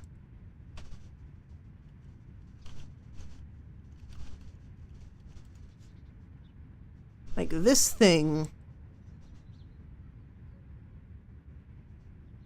was... Okay, yeah, okay, 6 inches was giving a bit too much credit. It's actually grew to about 2.8 inches.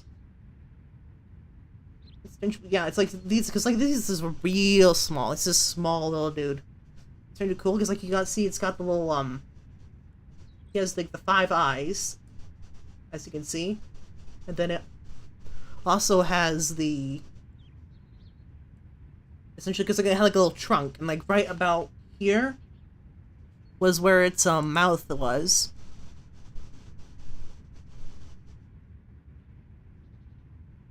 And it was essentially just like a... Because back then, like, jaws, like, or mandibles weren't exactly a thing.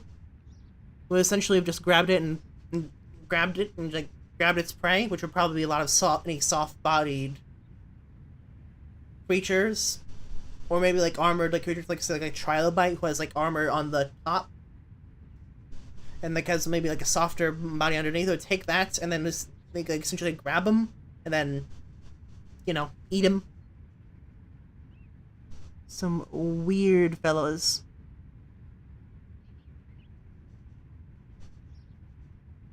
Opabinia, what's Opabinia? You just looking. One second, we just go Wikipedia again.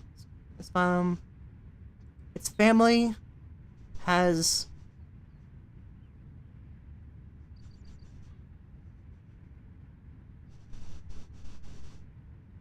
so it actually has like, okay, there's 4 total. It is believed to have 4. Like as of now, it has 4 other relatives that are relatively close to it. But yeah, like it's honestly like if the Cambrian just has a whole lot of creatures. Like there's literally one called Hallucigenia. And it's essentially just like a giant, like it was like, I think there was like a worm that it feeds. And it's like a defense strategy was to curl up, and because like I just forgot to mention was on its back was like a bunch of rows of spikes. So when it would curl up, it would essentially be like a little.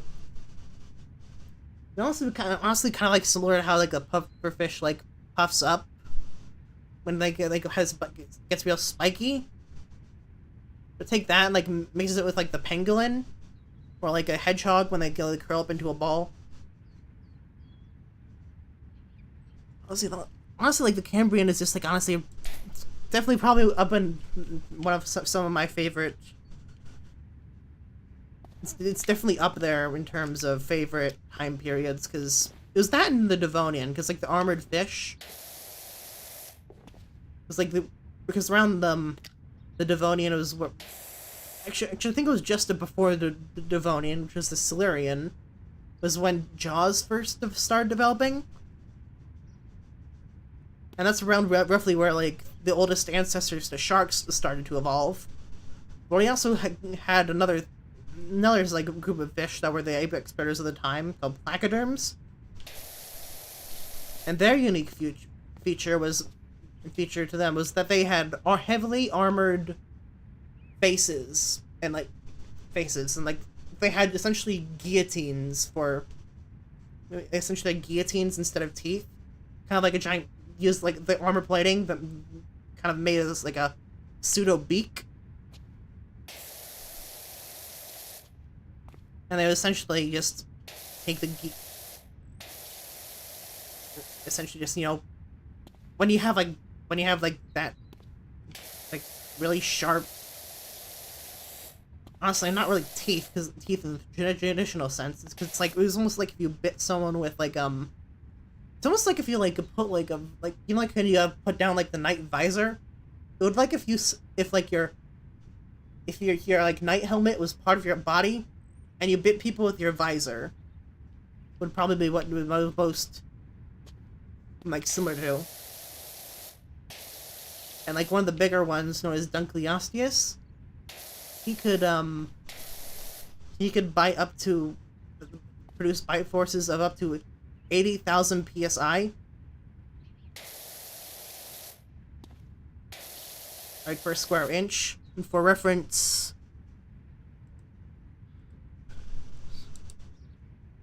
like say it's like a Nile or saltwater rock bite force psi.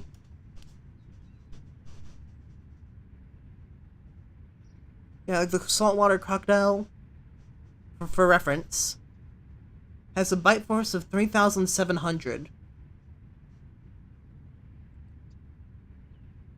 And then the T-Rex had a bite force between 8,000 and 12,000. So, way before the dinosaurs, there was a fish that had guillotine for a face that could output, like, honestly, that's like 10 times, like, the PSI, like the bite force of a T-Rex. And said face was heavily armored. That T-Rex is really freaking cool. Like, obviously, my favorite T-Rex. Oh, you're a basic bitch. It's like, I mean, it's a cool dinosaur. It's probably one of the more popular ones for a reason. It's just a really cool dinosaur. That and like the fact that like it's the most like it's probably got like you have like the most like remains of like we have the most complete fossilized skeletons of like of T-Rexes, and it's like as well as its relatives.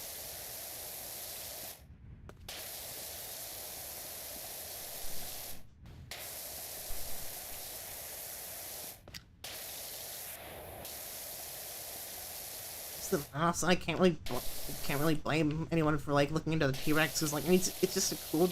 It's got the is one of the biggest sauropod. No, it's sauropod. No, not it's not sauropod. The sauropod is. Yeah, sauropod is like Brachiosaurus and like long neck dinosaurs. Theropod, that's what I'm thinking. It's like theropods. One of the biggest theropods to exist. To our knowledge.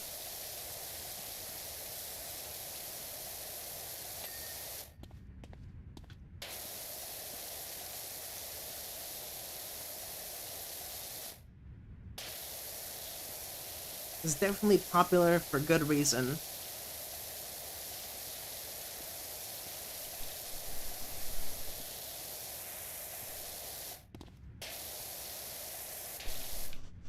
Honestly, a lot of like of T-Rex's like direct relatives, like the Eutyrannus, which was essentially like like how like dinosaurs like like obviously like how some dinosaurs had feathers, like well not really feathers because feathers like are unique to specifically avian dinosaurs, which are the only ones who have survived to modern day.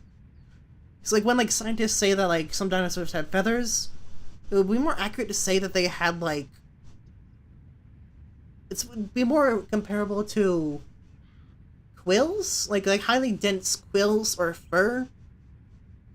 Because when you think of feathers, obviously you think of fluffy, but those are specifically for flight feathers. These feathers wouldn't, obviously, like the feather, big dinosaurs of that size wouldn't really need flight feathers. Therefore, it would probably be more meant to, well, almost like quills instead of like your average, like fluffy bird feathers.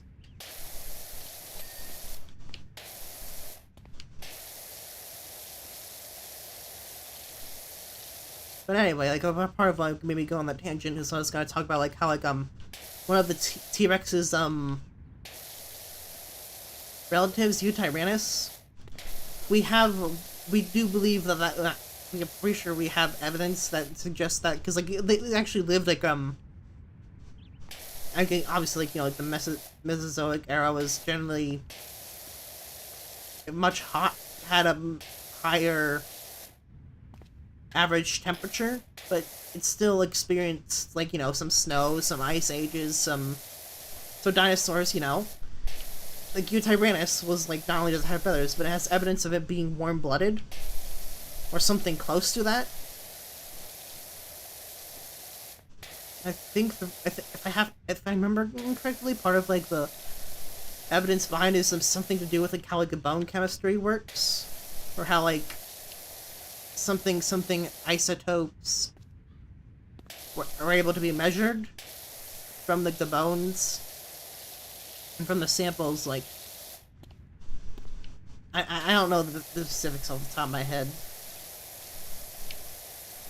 admittedly.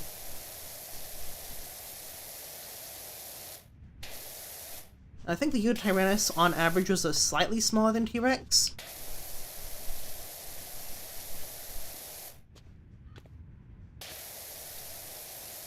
But so was like a lot of it's like the game it hunted. I'm not sure if it like existed at a similar time to a T-Rex. doubt it. I don't think so.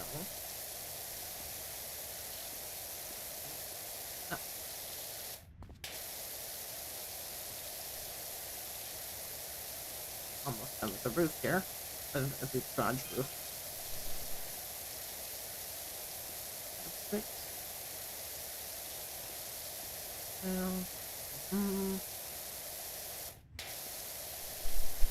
More.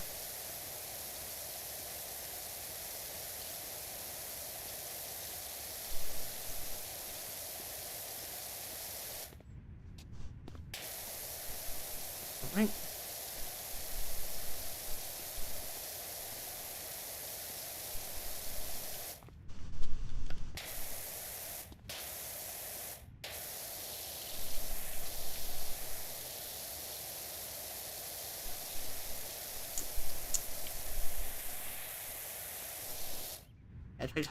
Yeah, Triceratops is also pretty cool.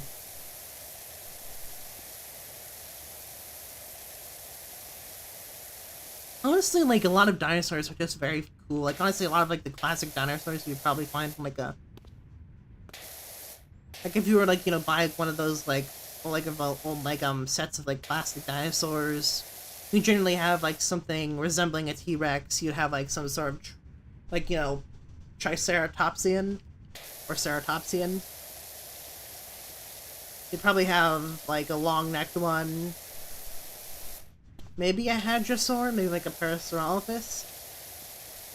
You'd also probably have a raptor, too. Oh wait, that's the roof cleaned, more or less. At least a good chunk of it. Let's do here. Let's work on making the door tidied up. Yeah, Brontosaurus. Yeah, Brontosaurus is pretty cool. I'm not sure, 100% sure, like, the specifics about, like, that. I think it might have been, like, not sure if Brontosaurus has been renamed. Actually, I might be thinking...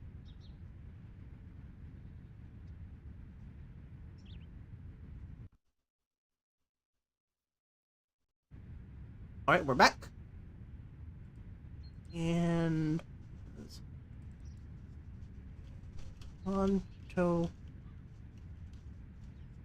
Brontosaurus.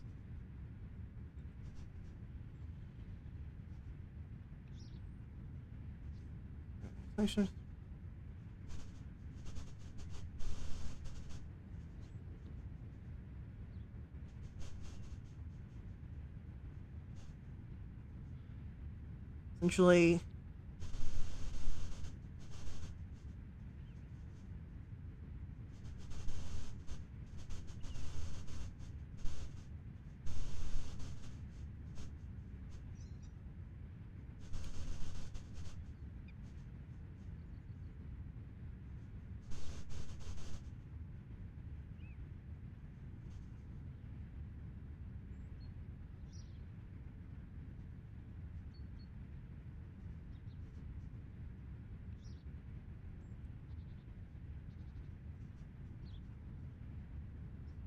Yeah.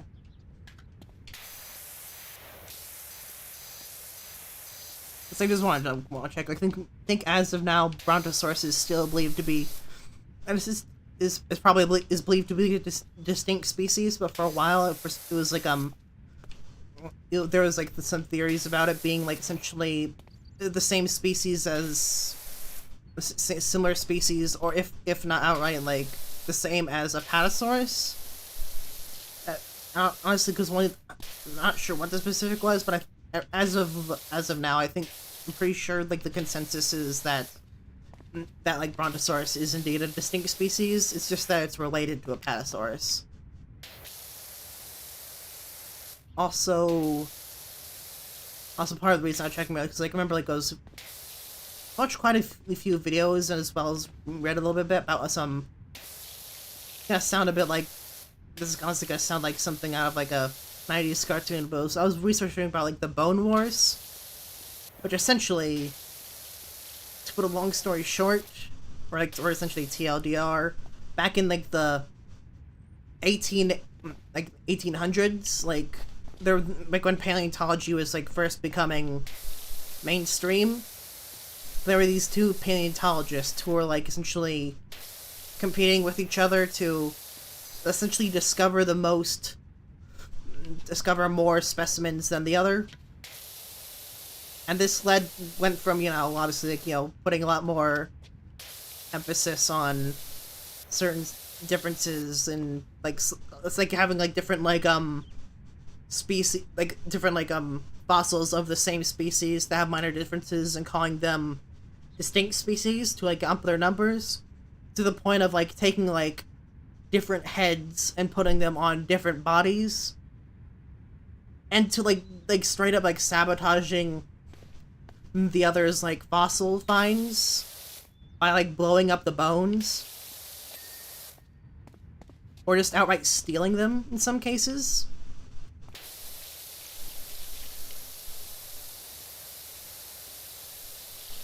I wasn't sure if, like, that was Brontosaurus, but it's one of the dinosaurs that, like, got classified during that fiasco. I think it might have, but, like, as of now, I believe Brontosaurus is a distinct, like, species of dinosaur.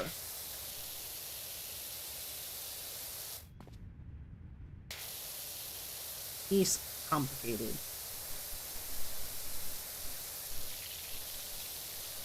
Right, let's go. The one.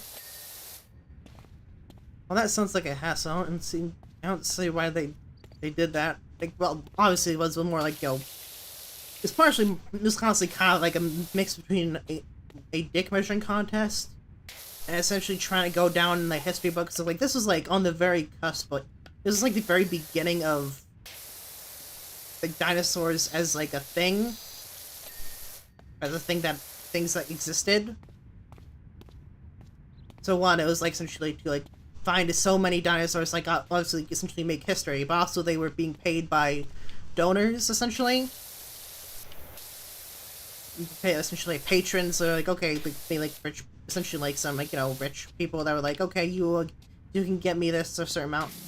I'll essentially pay for your digs and such if you find X amount of fossils. So, like, for every fossil you find, I'll give you this amount of money and I'll put it, like, in a museum or something. So eventually there became an incentive to get more, like, different species. And, like, obviously, like, the most amount of money would probably get from discovering a new species, hence, like, the taking the swapping heads, or maybe, like, and bones, and, like trying to, like, essentially Frankenstein a new species out of, like, really minor differences.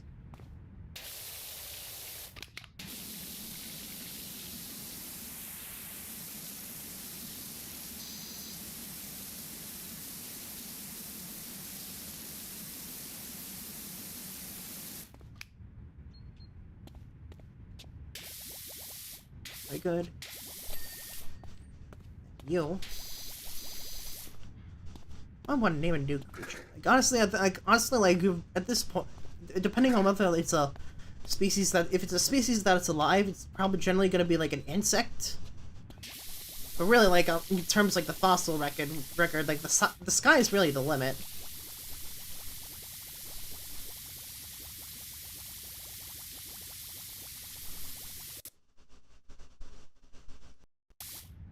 Honestly, they kind of paused it, like, honestly started a bit at the perfect time.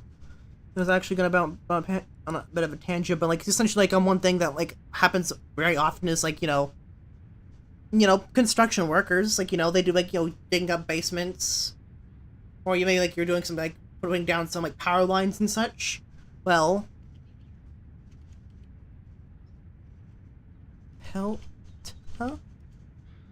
they actually discovered probably like a mummy.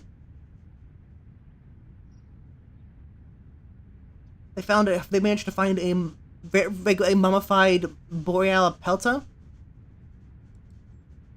which is, well, essentially, like put like simply, Borealis pelta is what is known as, it's an ankylosaur, obviously.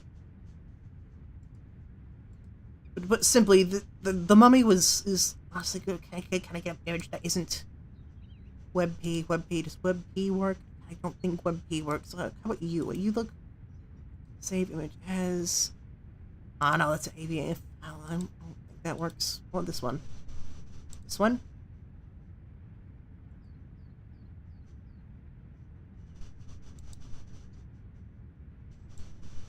Boreal Pelta. Here. Dropped it in, but like, they found this, essentially because construction workers ended up finding that, but like, it's essentially was like, obviously it's not like obviously perfectly preserved, like honestly after like, you know, some 6,500 million years, like nothing's gonna last nearly that long, but like given what it, for what it is, it's very highly detailed, like you could like see like the skin pores. It was like honestly like scientists like I think like the scientists who there had an absolute field day, as you could probably imagine.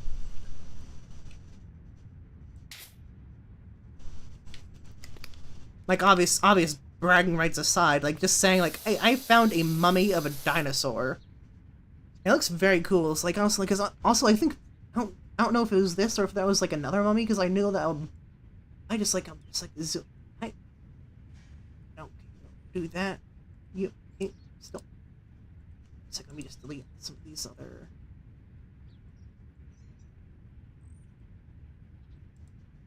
So you just delete these images. If I just take this and honestly everything honestly I you can't really blame them on like if I were to find that like you can like if I just zoom in real quick, you like you can see like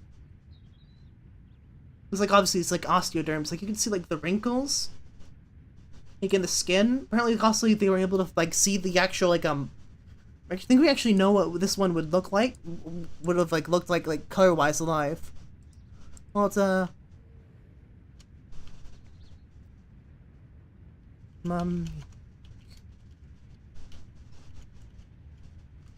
commemoration. It was we actually didn't know like what like specifically colors it was because of like you know like the skin pigments that were left behind. And apparently it had like some counter shading. Well, obviously, you know, essentially that is like, you know, the top part is like a darker color, and the lower part's a lighter color. And it had like a reddish brown color, roughly up at the top. And I feel like like chemical analysis, it would have looked, it would have almost like a dark, almost muddy brown.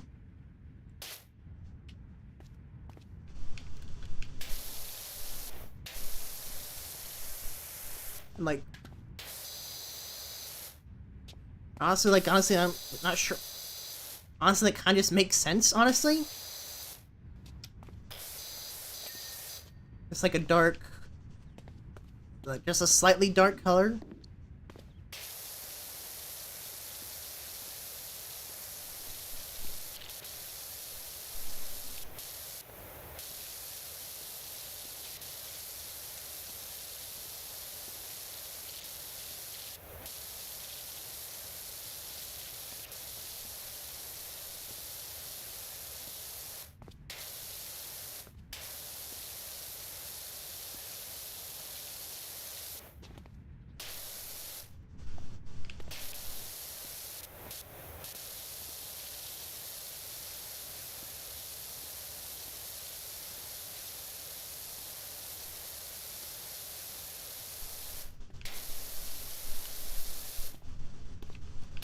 What?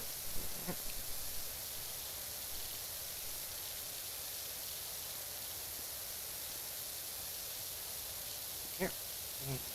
Order.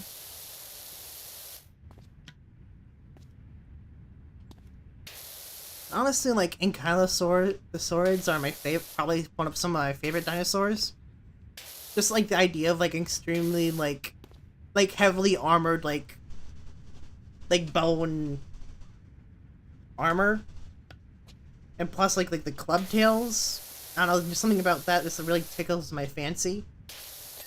It makes like the other like you know making my inner child like go like, oh my god, that is the coolest shit.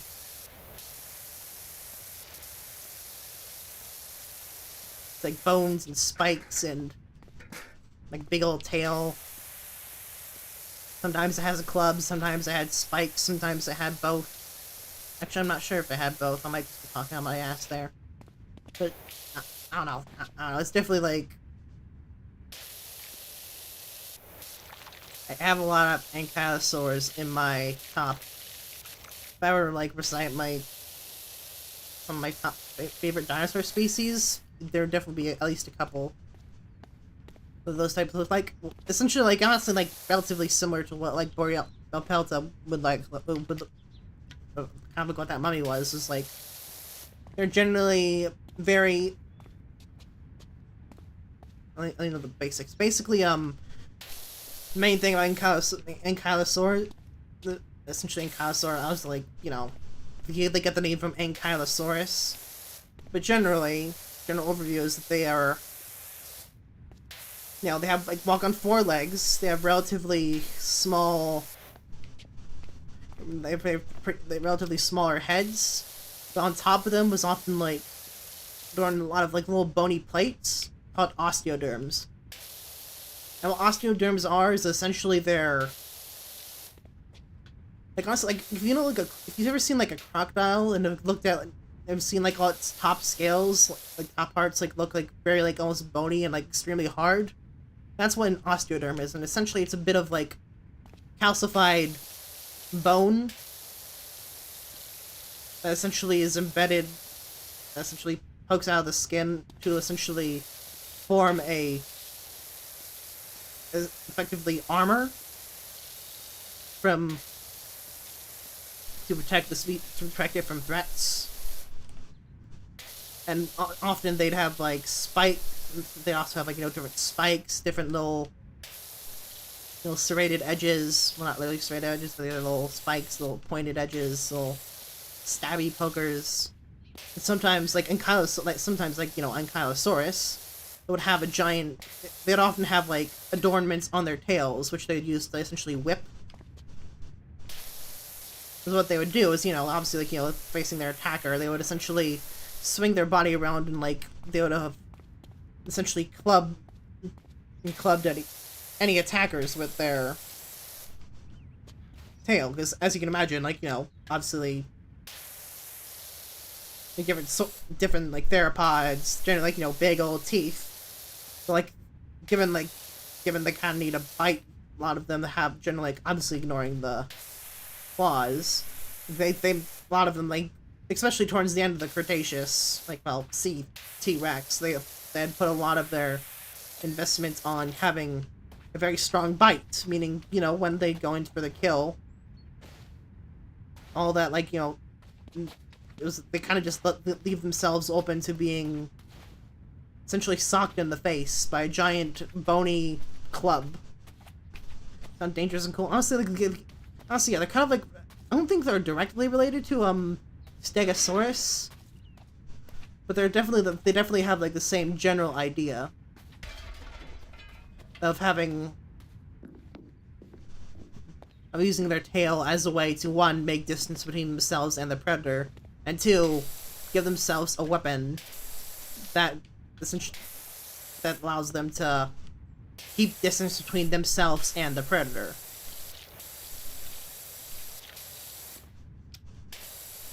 Obviously, like, you know, the tail, part of, like, what the tail is used for generally is for balancing. You know, and by putting, like, a club or, like, some spikes on the end of it, well, what does that do? Well, that adds a bit of weight, which means it, like, essentially, like, adds you a bit of, like, an extra weapon you can use, while also not negating what, like, the tail is generally used for in the first place, which is to keep balance as, like, a counterweight.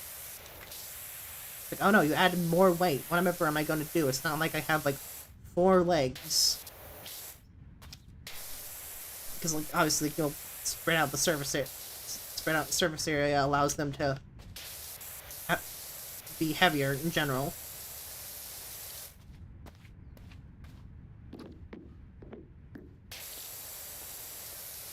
Yeah, a lot of boring. Honestly, that one mummy, like I don't think there's just something like really almost like captivating about it. I think that's the right word. I don't know, like seeing like a being able to see such like a see what it would have looked like as it would have in life if it were like alive and kicking. Oh, there's just something really fascinating about being able to see something like from so long ago.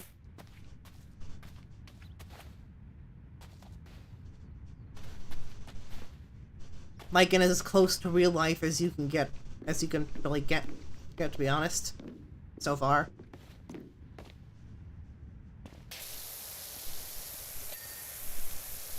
And like, and if you can really be honestly, if we just want to get down to it, like the words dinosaur and mummy.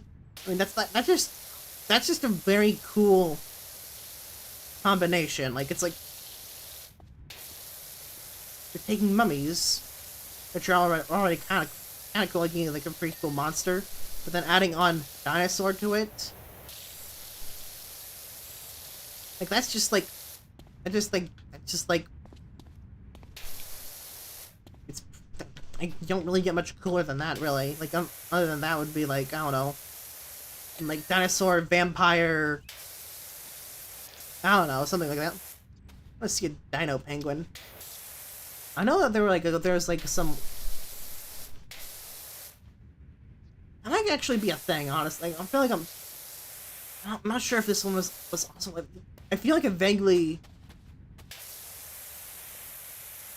remember reading about something similar that had like the same niche as penguins do nowadays.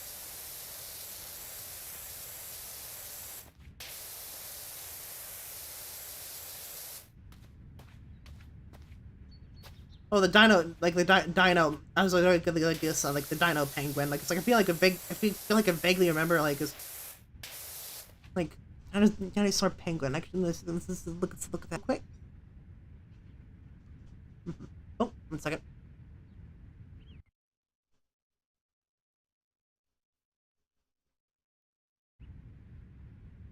That started just for a moment, but dinos,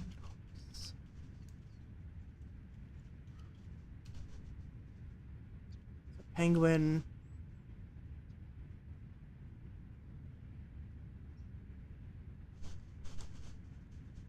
Oh yeah, Hesperornis.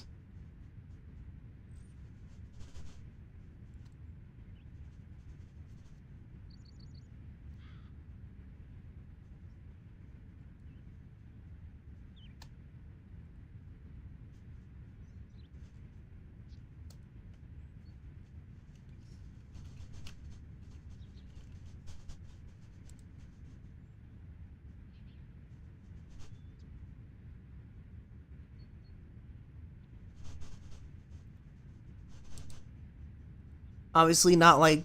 Obviously, it probably wasn't directly related to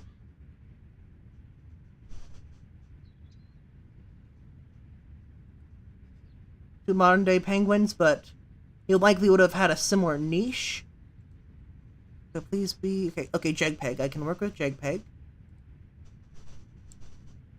and drag that in. Uh, Essentially, Hesperornis had a big old long neck. Honestly, kind of like looks vaguely like if you mix the or at least mix obviously the dinosaur as the base. Mix the penguin and like a what are they called, herons? Yeah, like the herons, like the ones with the little long legs and like a little stabby beak, little poking beak. And then you gave it teeth.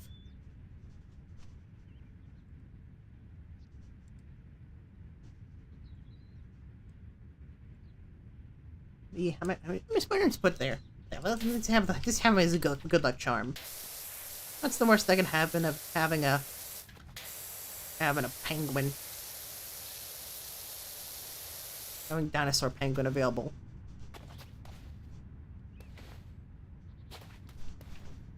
Pretty darn cool. Bone. Yes. Yes, I think actually the right there. Also, some other images like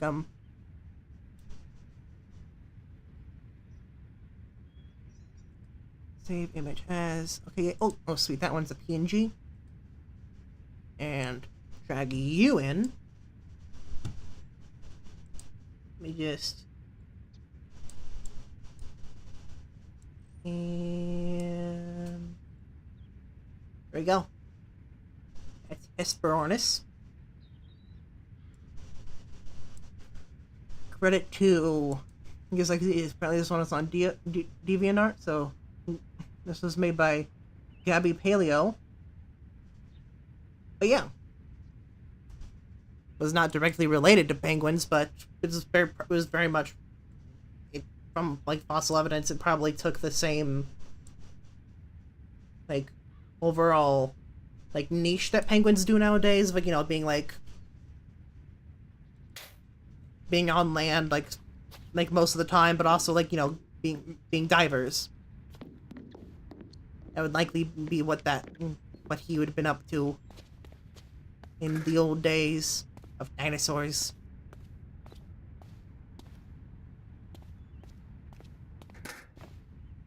Like how it looks, yeah, it also it's kind of like looks like a long, like the long neck reminds me of like a heron, so it kind of looks like a penguin and a heron had a baby, and then the baby got teeth. Because obviously, you know, it's a dinosaur. Unlike. Well, I mean, saying that, like, birds are technically dinosaurs, so it's not an avian dinosaur, so it still had teeth. It's just that it had, like, little small, well, it's like needle-like teeth, so it could probably, so since it would be able to catch fish, I can hold on to them.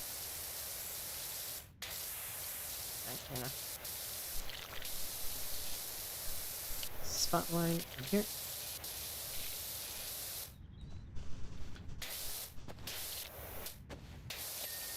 And here. Here. Up and down, up and down, up and down. Down, up.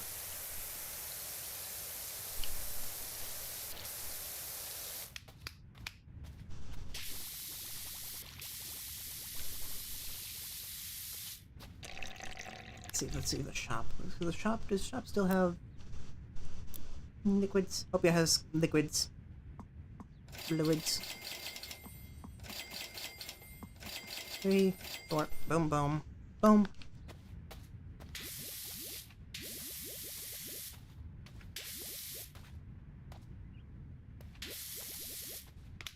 Let's go here.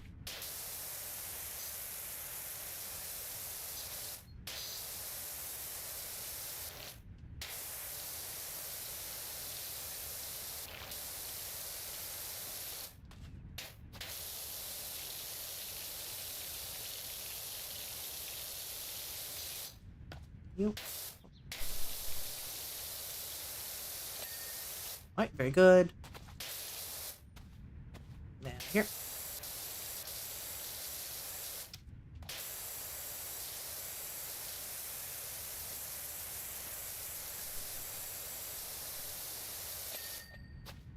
Up.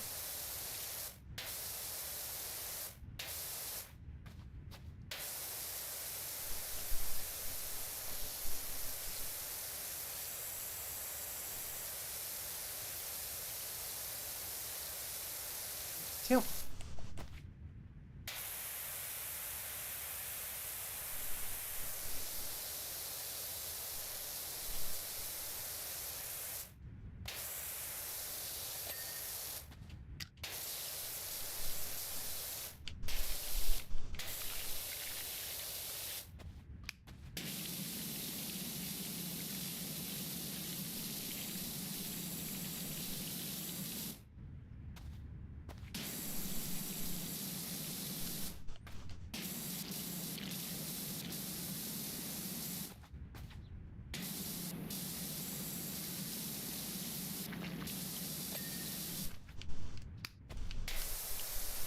Mm-hmm.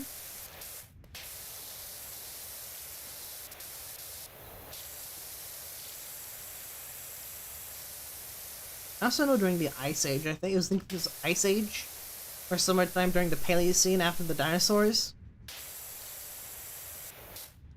that there was like a there was an actual penguin that was like about 6 feet tall.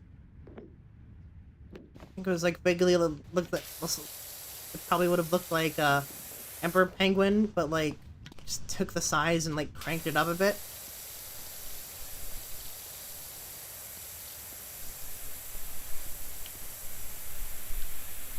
Right, very good.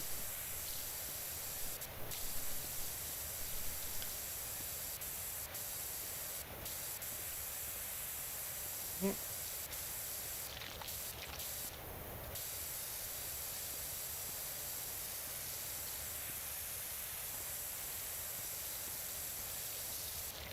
Right, and then go here.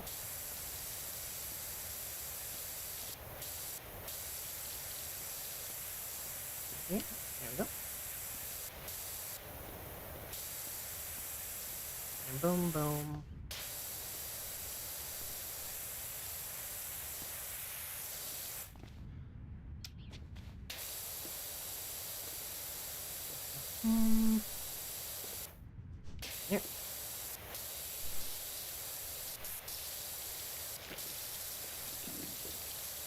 Here. Here.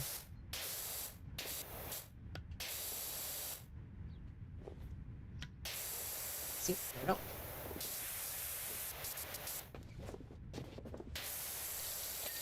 There we go. Very good.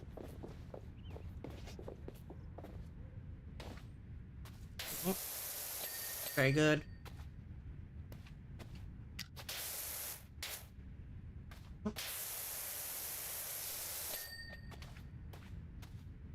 Alright, very good.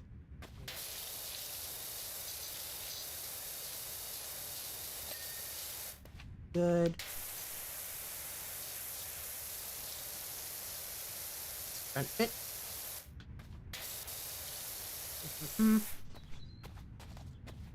Let's take you.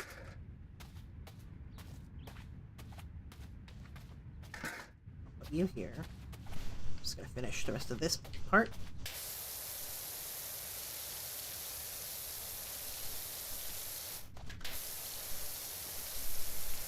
Wait a second, I got a good chunk of...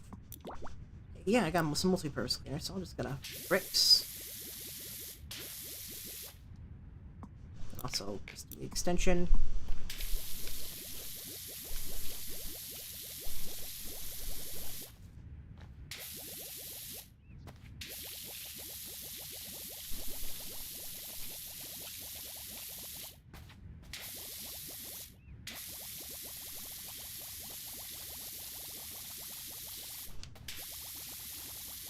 Or...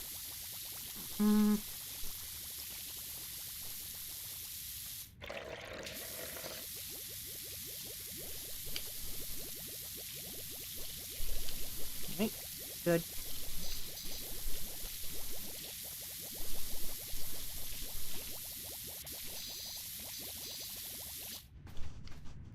Here.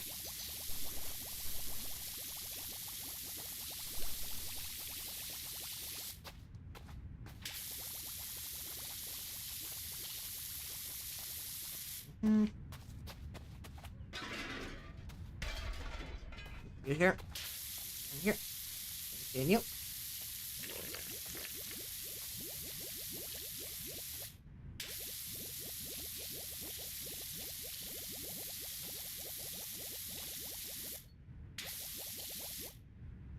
Right. More.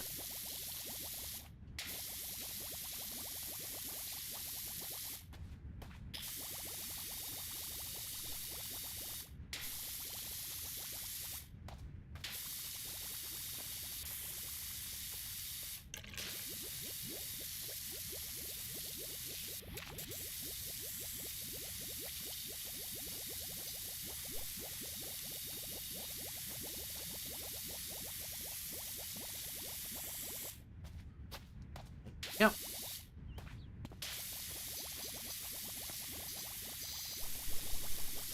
good.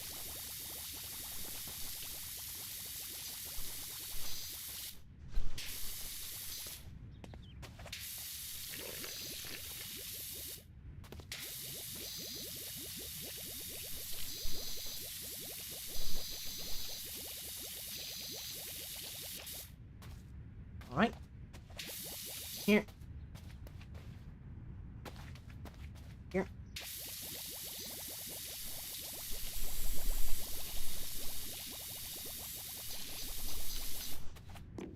And here.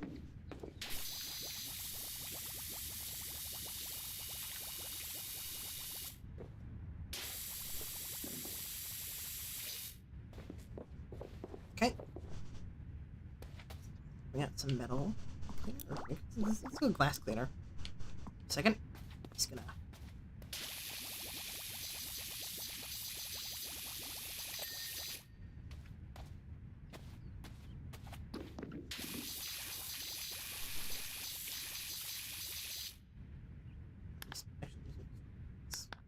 Switch back to pistol. Shub.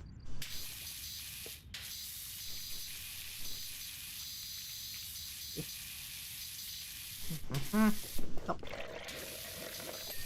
Right, that's that window done. Ah. Second, there we go. Here. Here. Oh, this side. Oh, yep. That window here.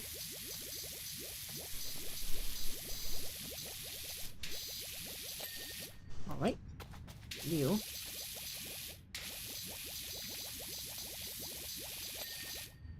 Two.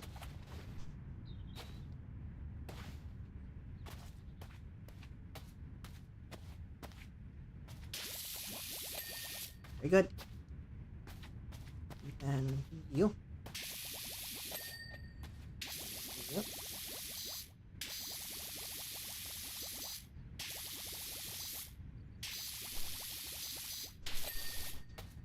Here.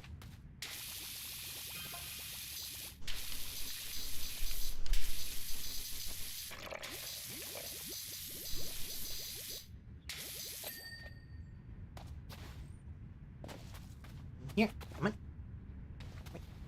Here. Side. Not here.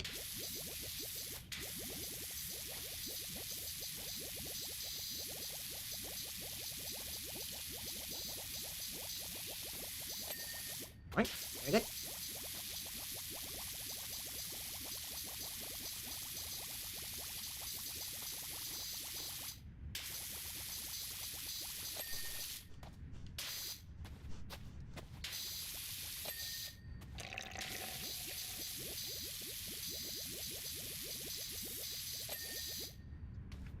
Here. Okay. Here.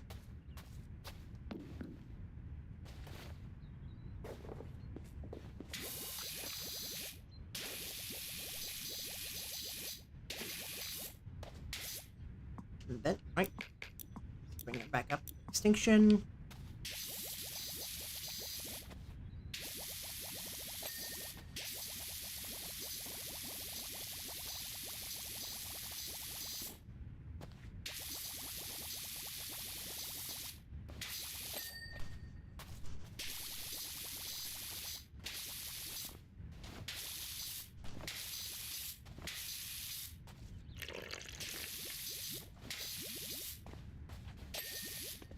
Right.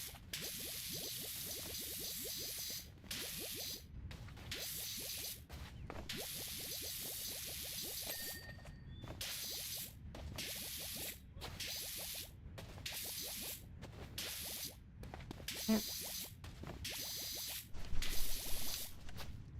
There we go. Very, very, very good. Okay, is there any glass over here?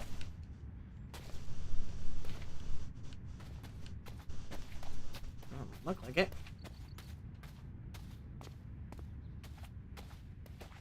Oh. And right. And there. 4. 5. C.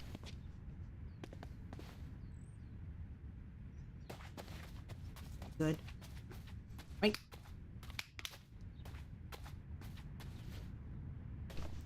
Back. Front. Move. Stub gun.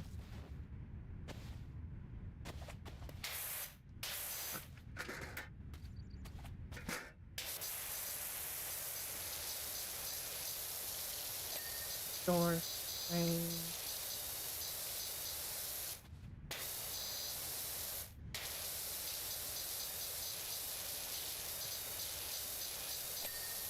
Okay. Good.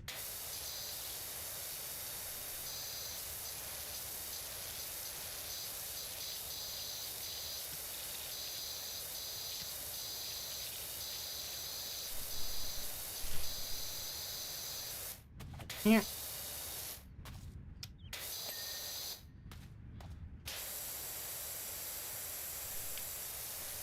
Here.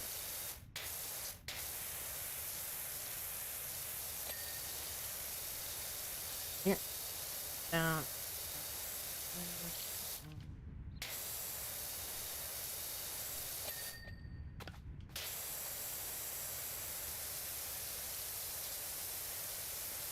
Done.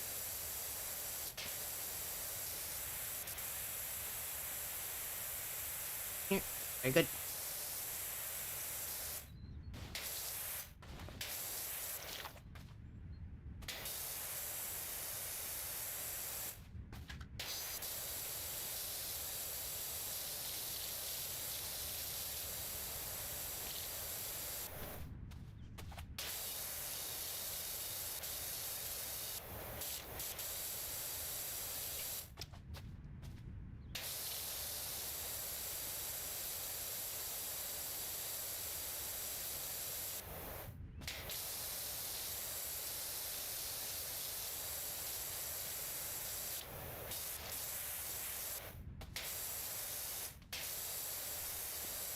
Here we go.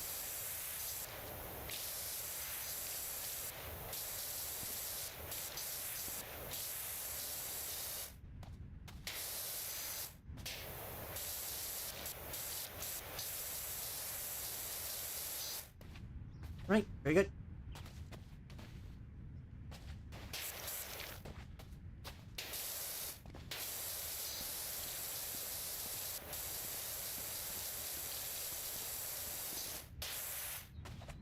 Ah, okay.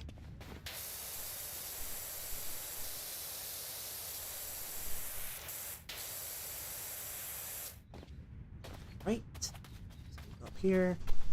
Then we just go here.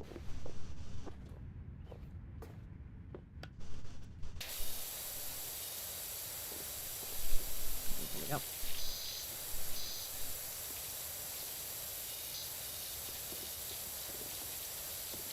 Go.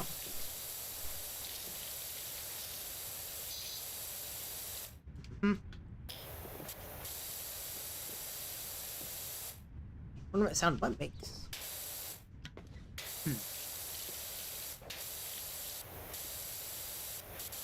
Here.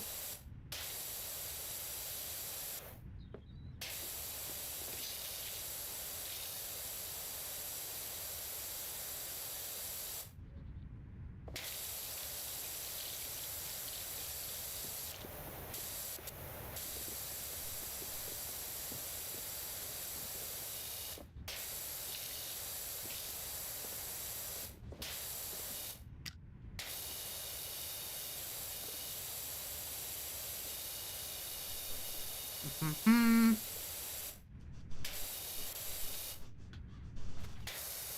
Okay. And there.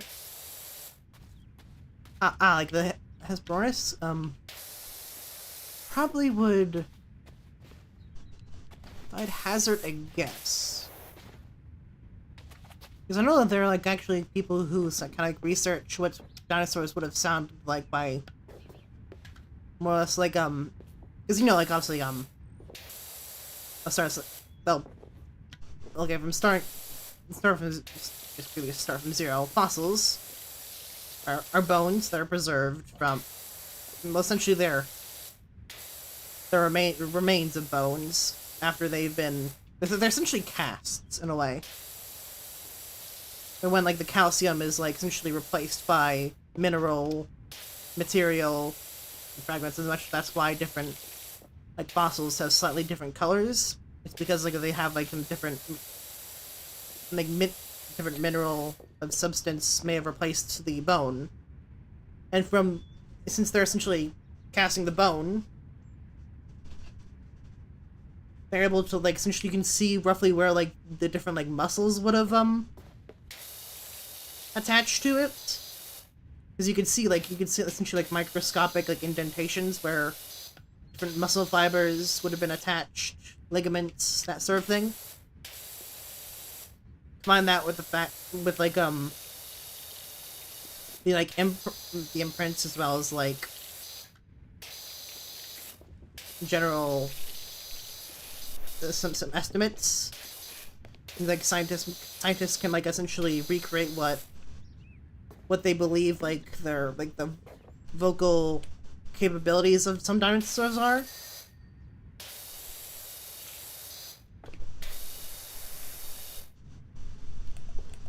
And while dinosaurs, like non-avian dinosaurs, likely wouldn't have had like the same range of like sounds that they could make that avian dinosaurs, or you know, birds.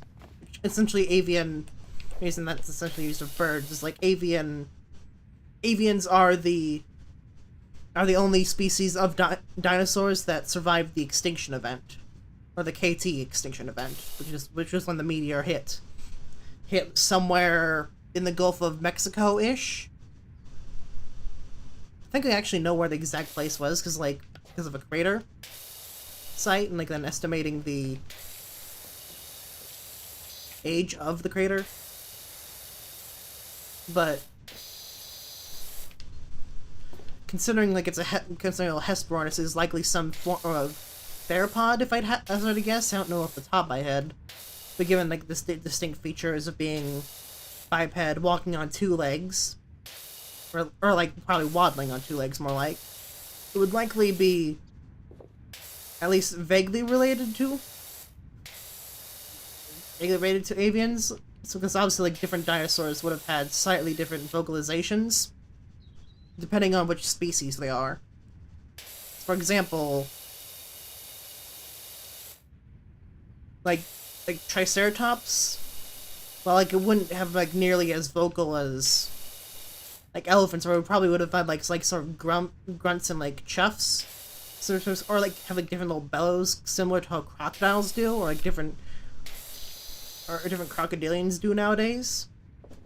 Because like, you know, dinosaurs and crocodilians are all actually part of like a same family of Archosaur, which essentially they branched off from the same path, but they went different directions.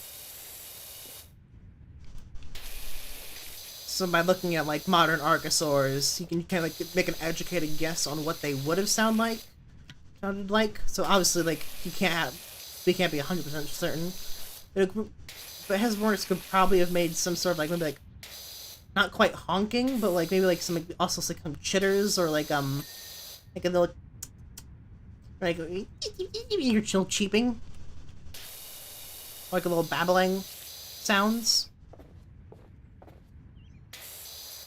Honestly, because like the sound like a dinosaur makes is kind of like dependent on the specific dinosaur in question.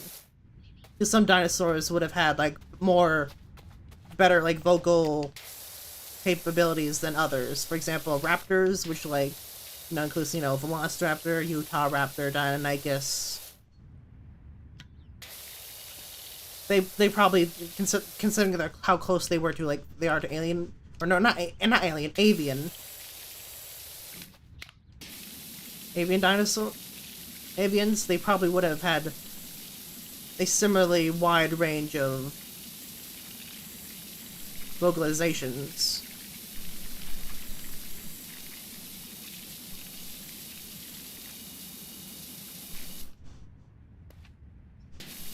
So it probably would have so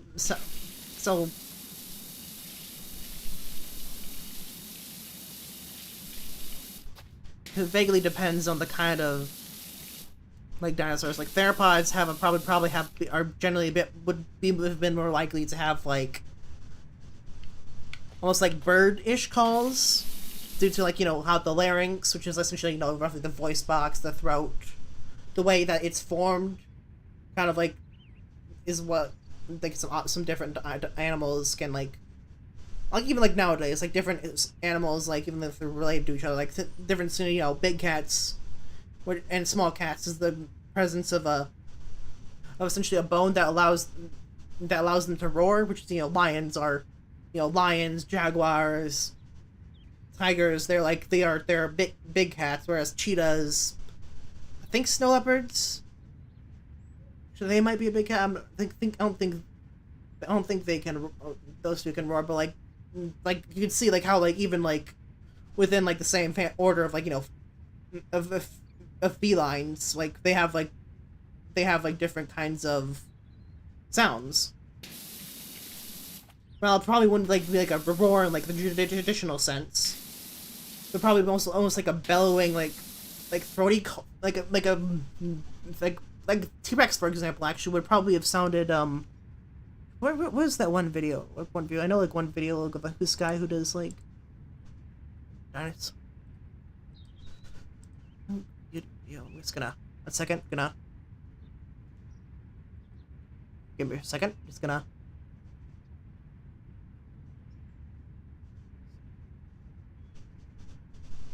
Go.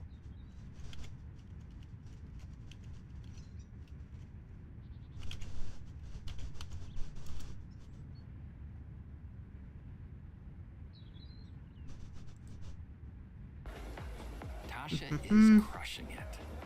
And with shoutouts in the Wells Fargo app, she Second knows app, she's crushing her there's an savings ad goals loading. too. However you make money work, we can work with that. 2, 3, 4, 5, 6. US Cellular makes it easy to switch. Get $1,100 off any phone with no trade-in. You don't even have to trade. Then.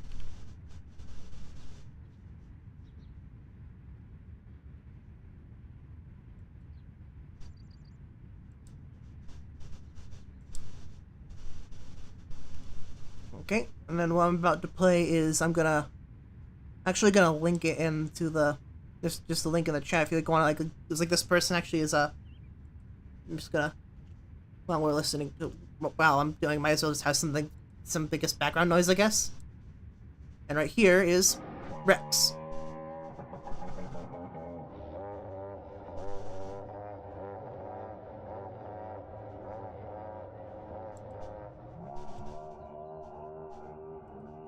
Wait, is this to sped up? I can't tell if it's sped up. Is it sped up?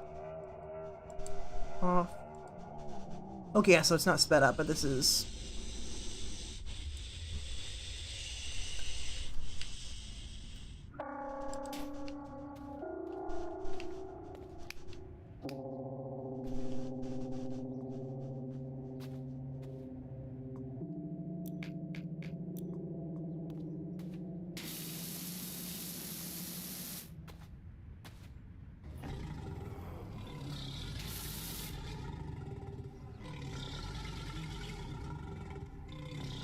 This is Triceratops.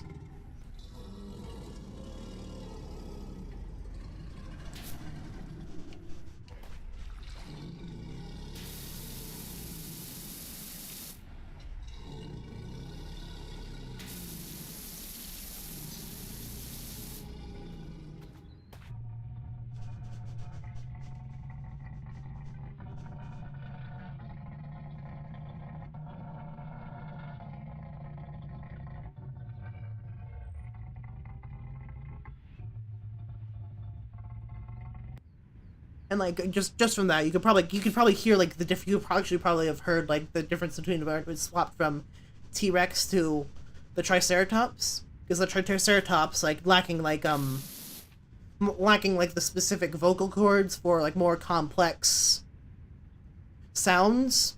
Like or how it had like more like almost like throaty, like almost guttural, like almost like bellowing. Whereas where the Rex had like would have had like, but one obviously would have had a thing, but second of all, it's also bigger. Like I'm not talking in relative to, like, to the like Triceratops, because obviously, you know, it's around the same, they're roughly in the same weight class. But I'm talking like how like the Rex is a whole lot bigger than any modern day avian. Meaning, like, in proportion, its larynx and its vocal cords and its lungs would have been bigger as well. Meaning it would have had more. It would have been able to produce like a larger amount of much different sounds than other birds today. I actually linked to the obviously linked it in the chat right there, but case simply put, it's like depending on like which class of animals it comes from, like, because obviously like it depends on like obviously larynx, but also depends on like the lungs, like on how much, like, you know, lung capacity is, like how, because obviously in order to make sounds you need to exhale, exhalation. So having, you know, larger lungs, or lungs, like, also just being larger in general can like would have allowed it to produce some louder sounds. Not necessarily in frequency, but like in like magnitude, if that makes any sense.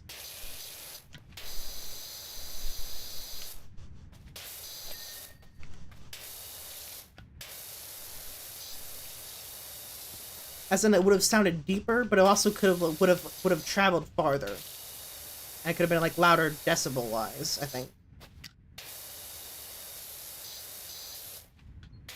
Like, you probably could have like heard, if you probably would have been able to hear like a Rex, like, you could probably be like almost maybe like 30, maybe probably like several miles away. You could probably would have still been able to hear it roaring, because like obviously like with animals nowadays, part of like what roaring is, like, at least with lions, is to establish, hey, this is my territory, and to like essentially projecting to any potential competitors, like, hey, I'm here.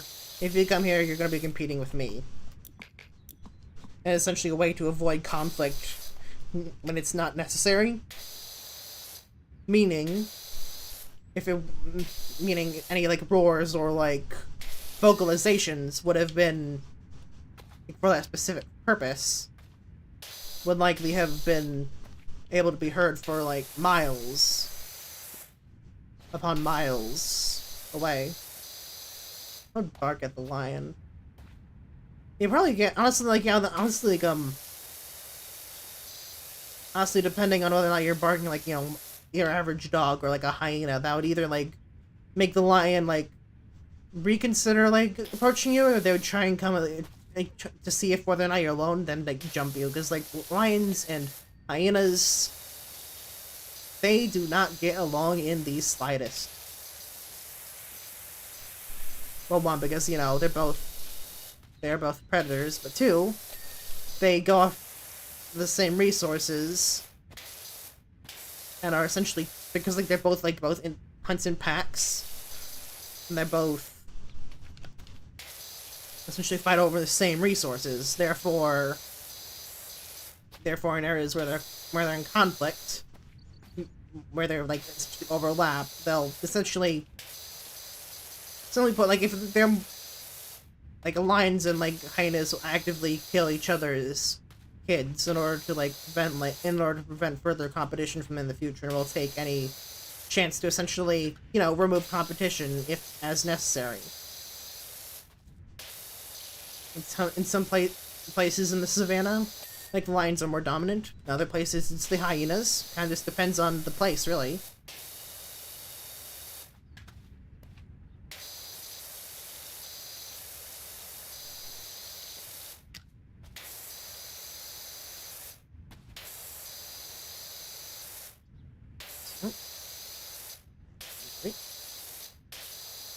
And 4, and 5, 6, 7, 8.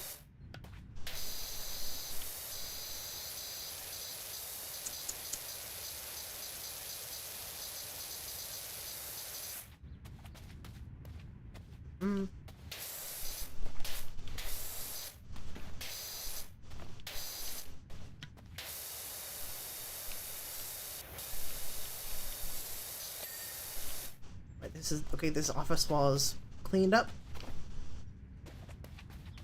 48% cleaned, so I'm thinking I'm probably gonna call it a night when I reach. I'm gonna clean this last wall here, like just this area up here too. Then I'm probably gonna call it a night.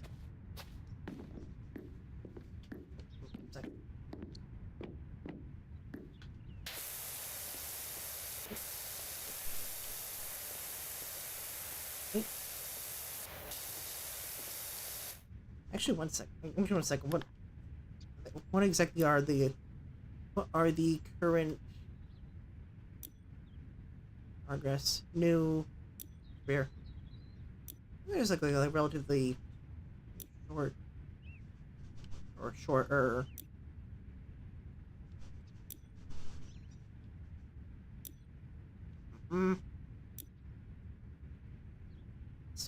Let's do let's work on the food truck. I want to work on the food truck.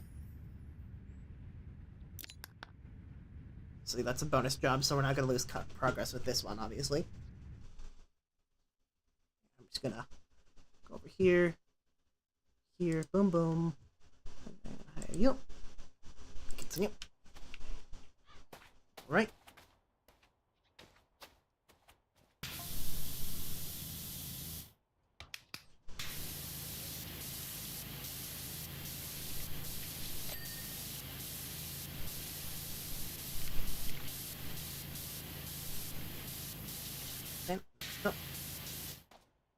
Animals a lot. Like, well, I'm not.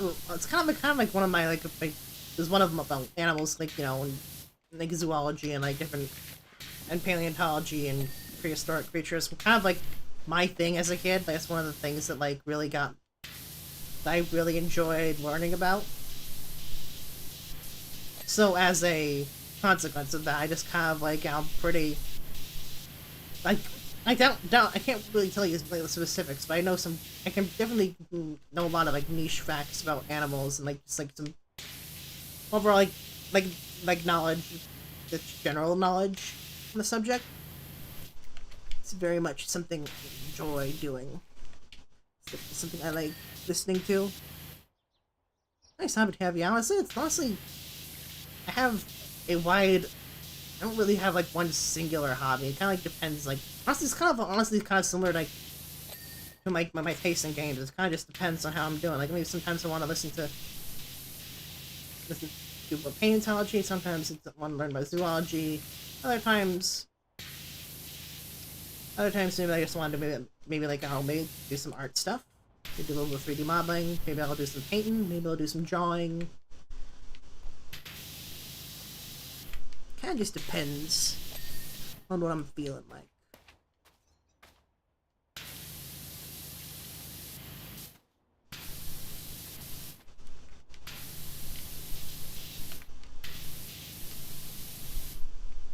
Here, nope. What?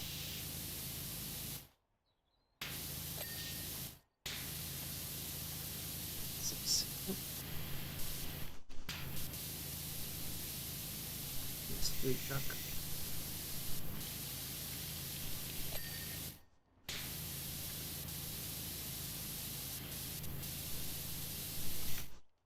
Yeah. Yeah. I could do research philosophy sometimes. I don't have this. Honestly, yeah, that's honestly like. I think it's pretty interesting. Pretty cool.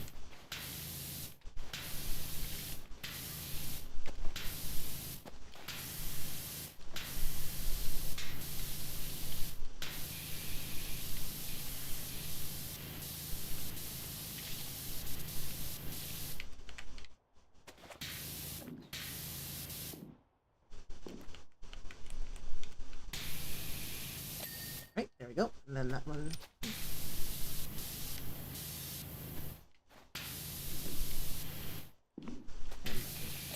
There we go.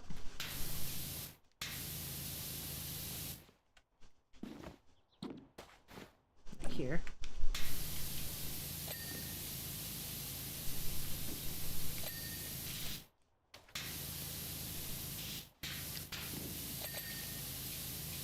There we go. There we go. Boom, boom, boom, boom, boom.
I wonder if that's a graphics thing.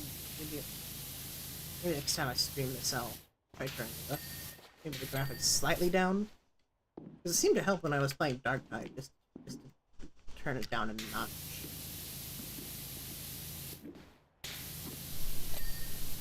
Just stubborn. Right here. Oh.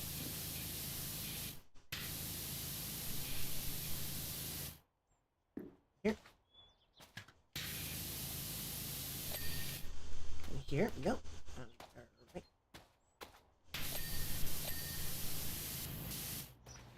Good. Up.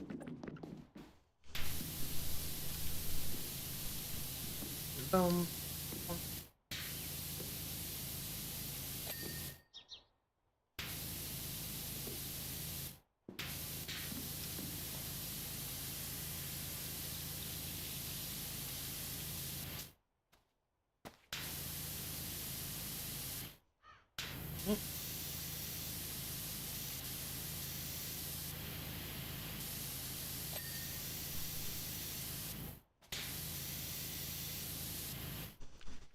Let's try.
Right.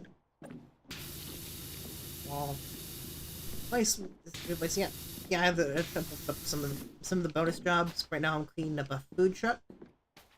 Just thought it'd probably be quicker to finish up a slightly smaller job than it would be to finish.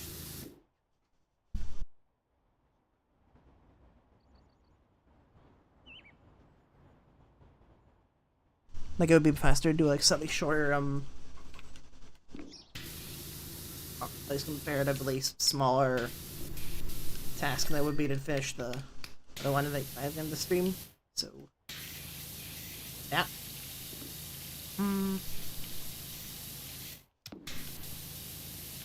Two, three.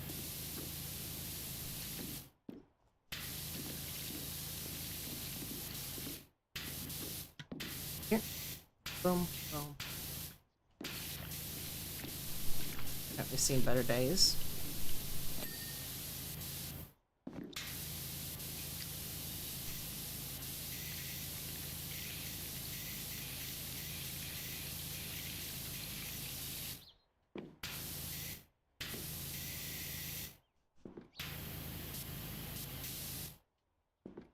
Here.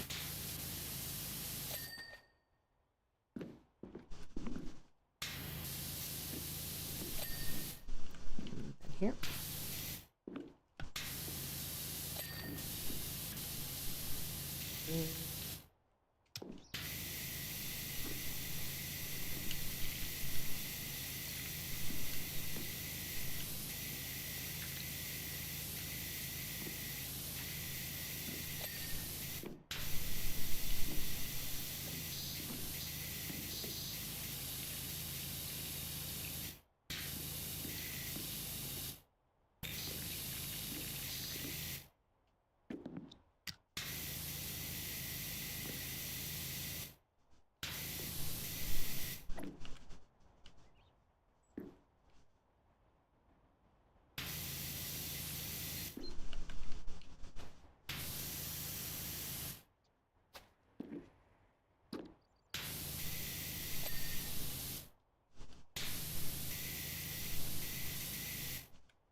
Right, very good.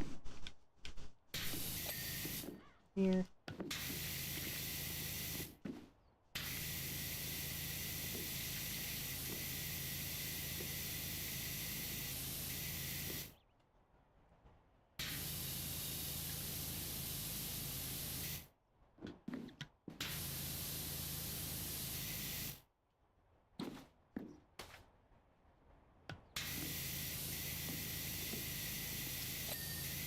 Here.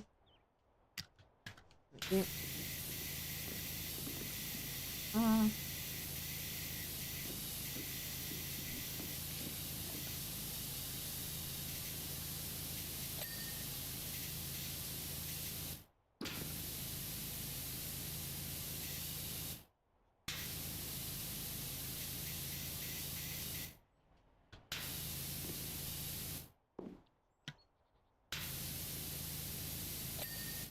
right.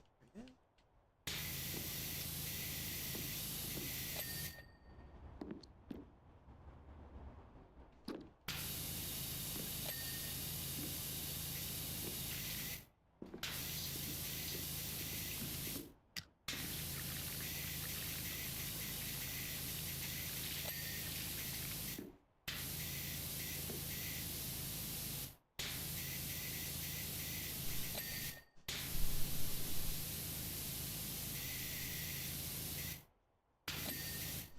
Okay, good. 2.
Here.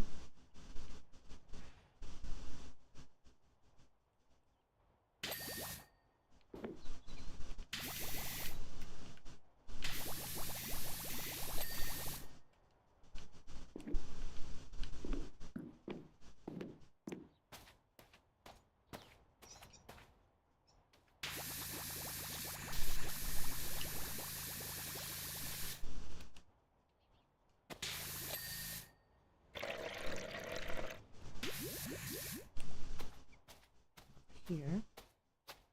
Like that. Boom, boom, boom, boom. Okay,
streams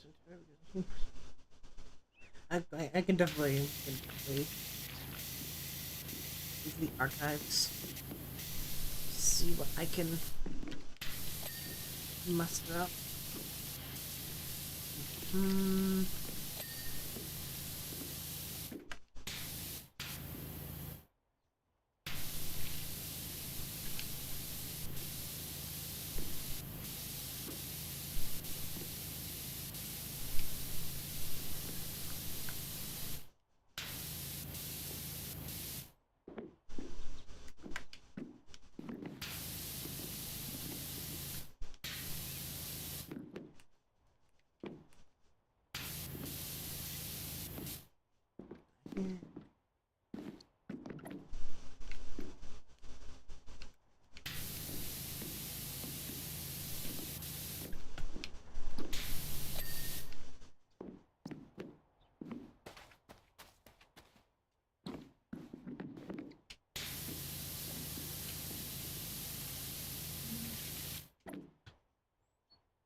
Stream lagged? I'm not sure. Didn't see anything on my end.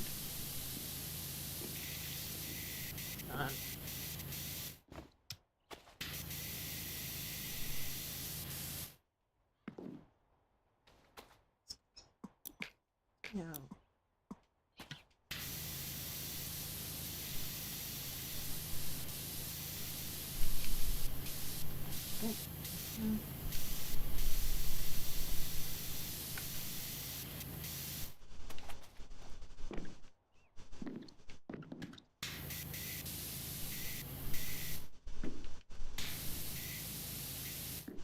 Here, it's basic.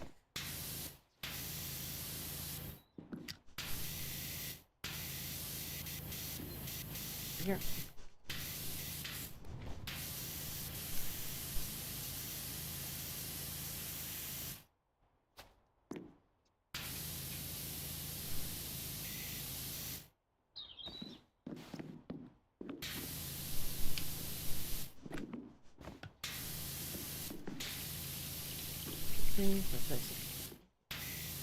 Typical.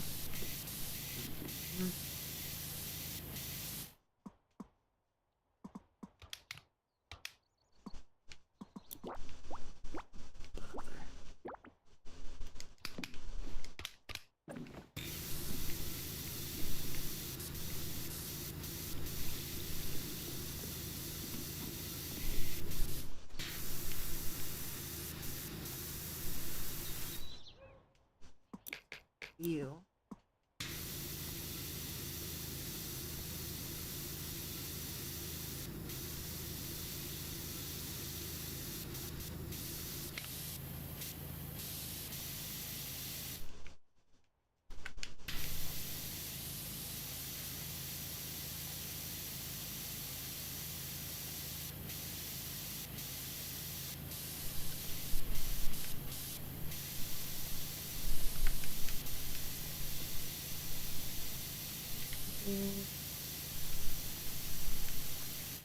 Let's see here.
Here.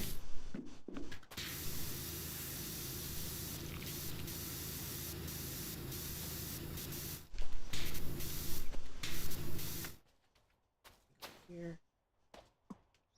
still.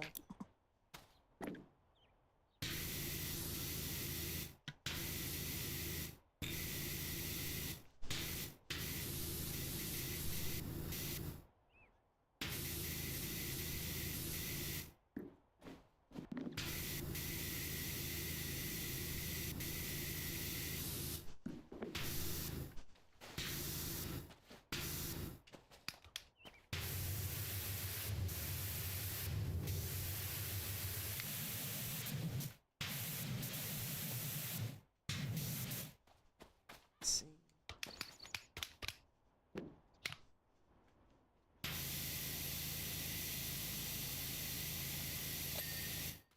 Fun.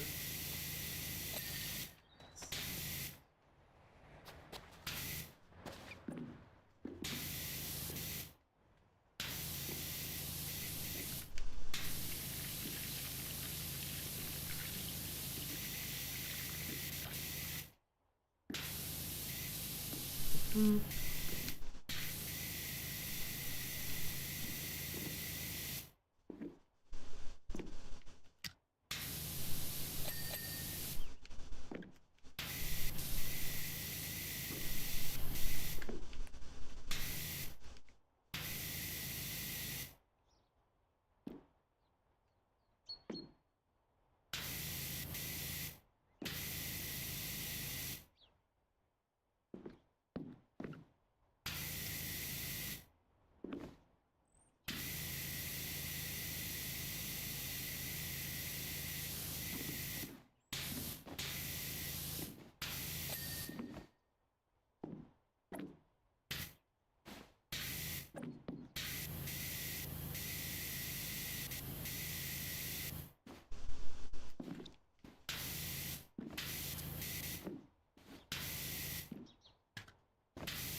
And what else is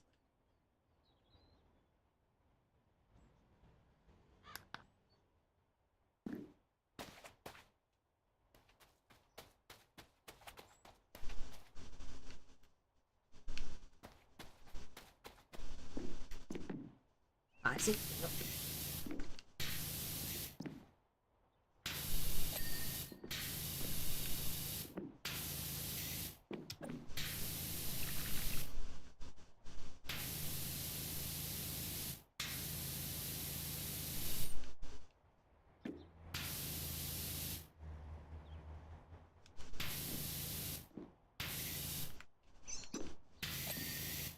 Good.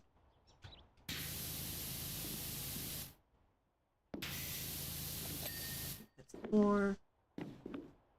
Oh yeah, I see. And thing. Status. Sign arrow.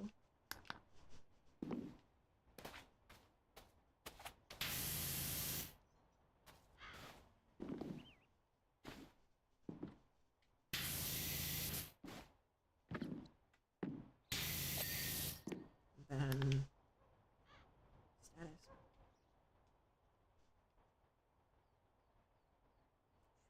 Rear.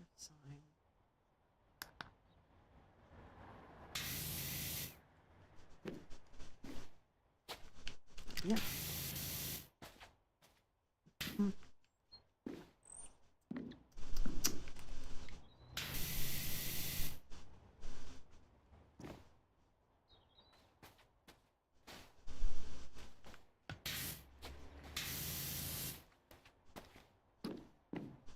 I see. Here. Up here. Up.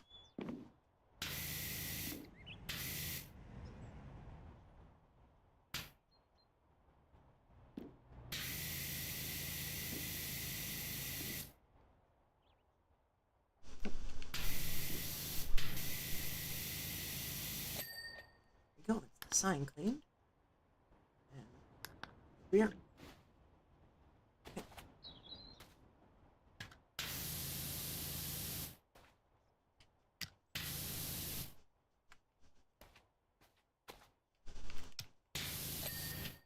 Good, and that's the service counter.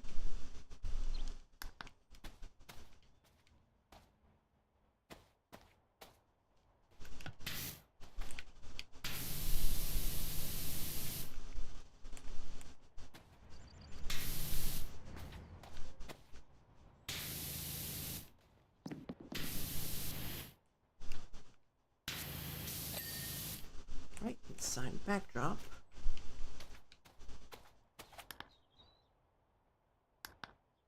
Here.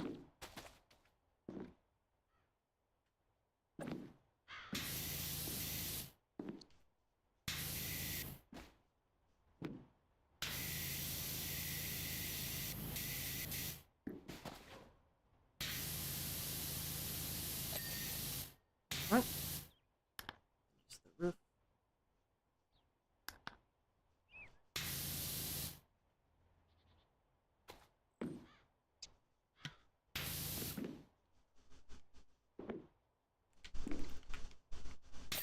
There we go. Oh, goodness gracious. So, let's go with this. Oh. Very good. I'm gonna call it a night. Thank you for coming to the stream. It's getting a wee bit late. So, have a good day. I'll see you next week. And boom.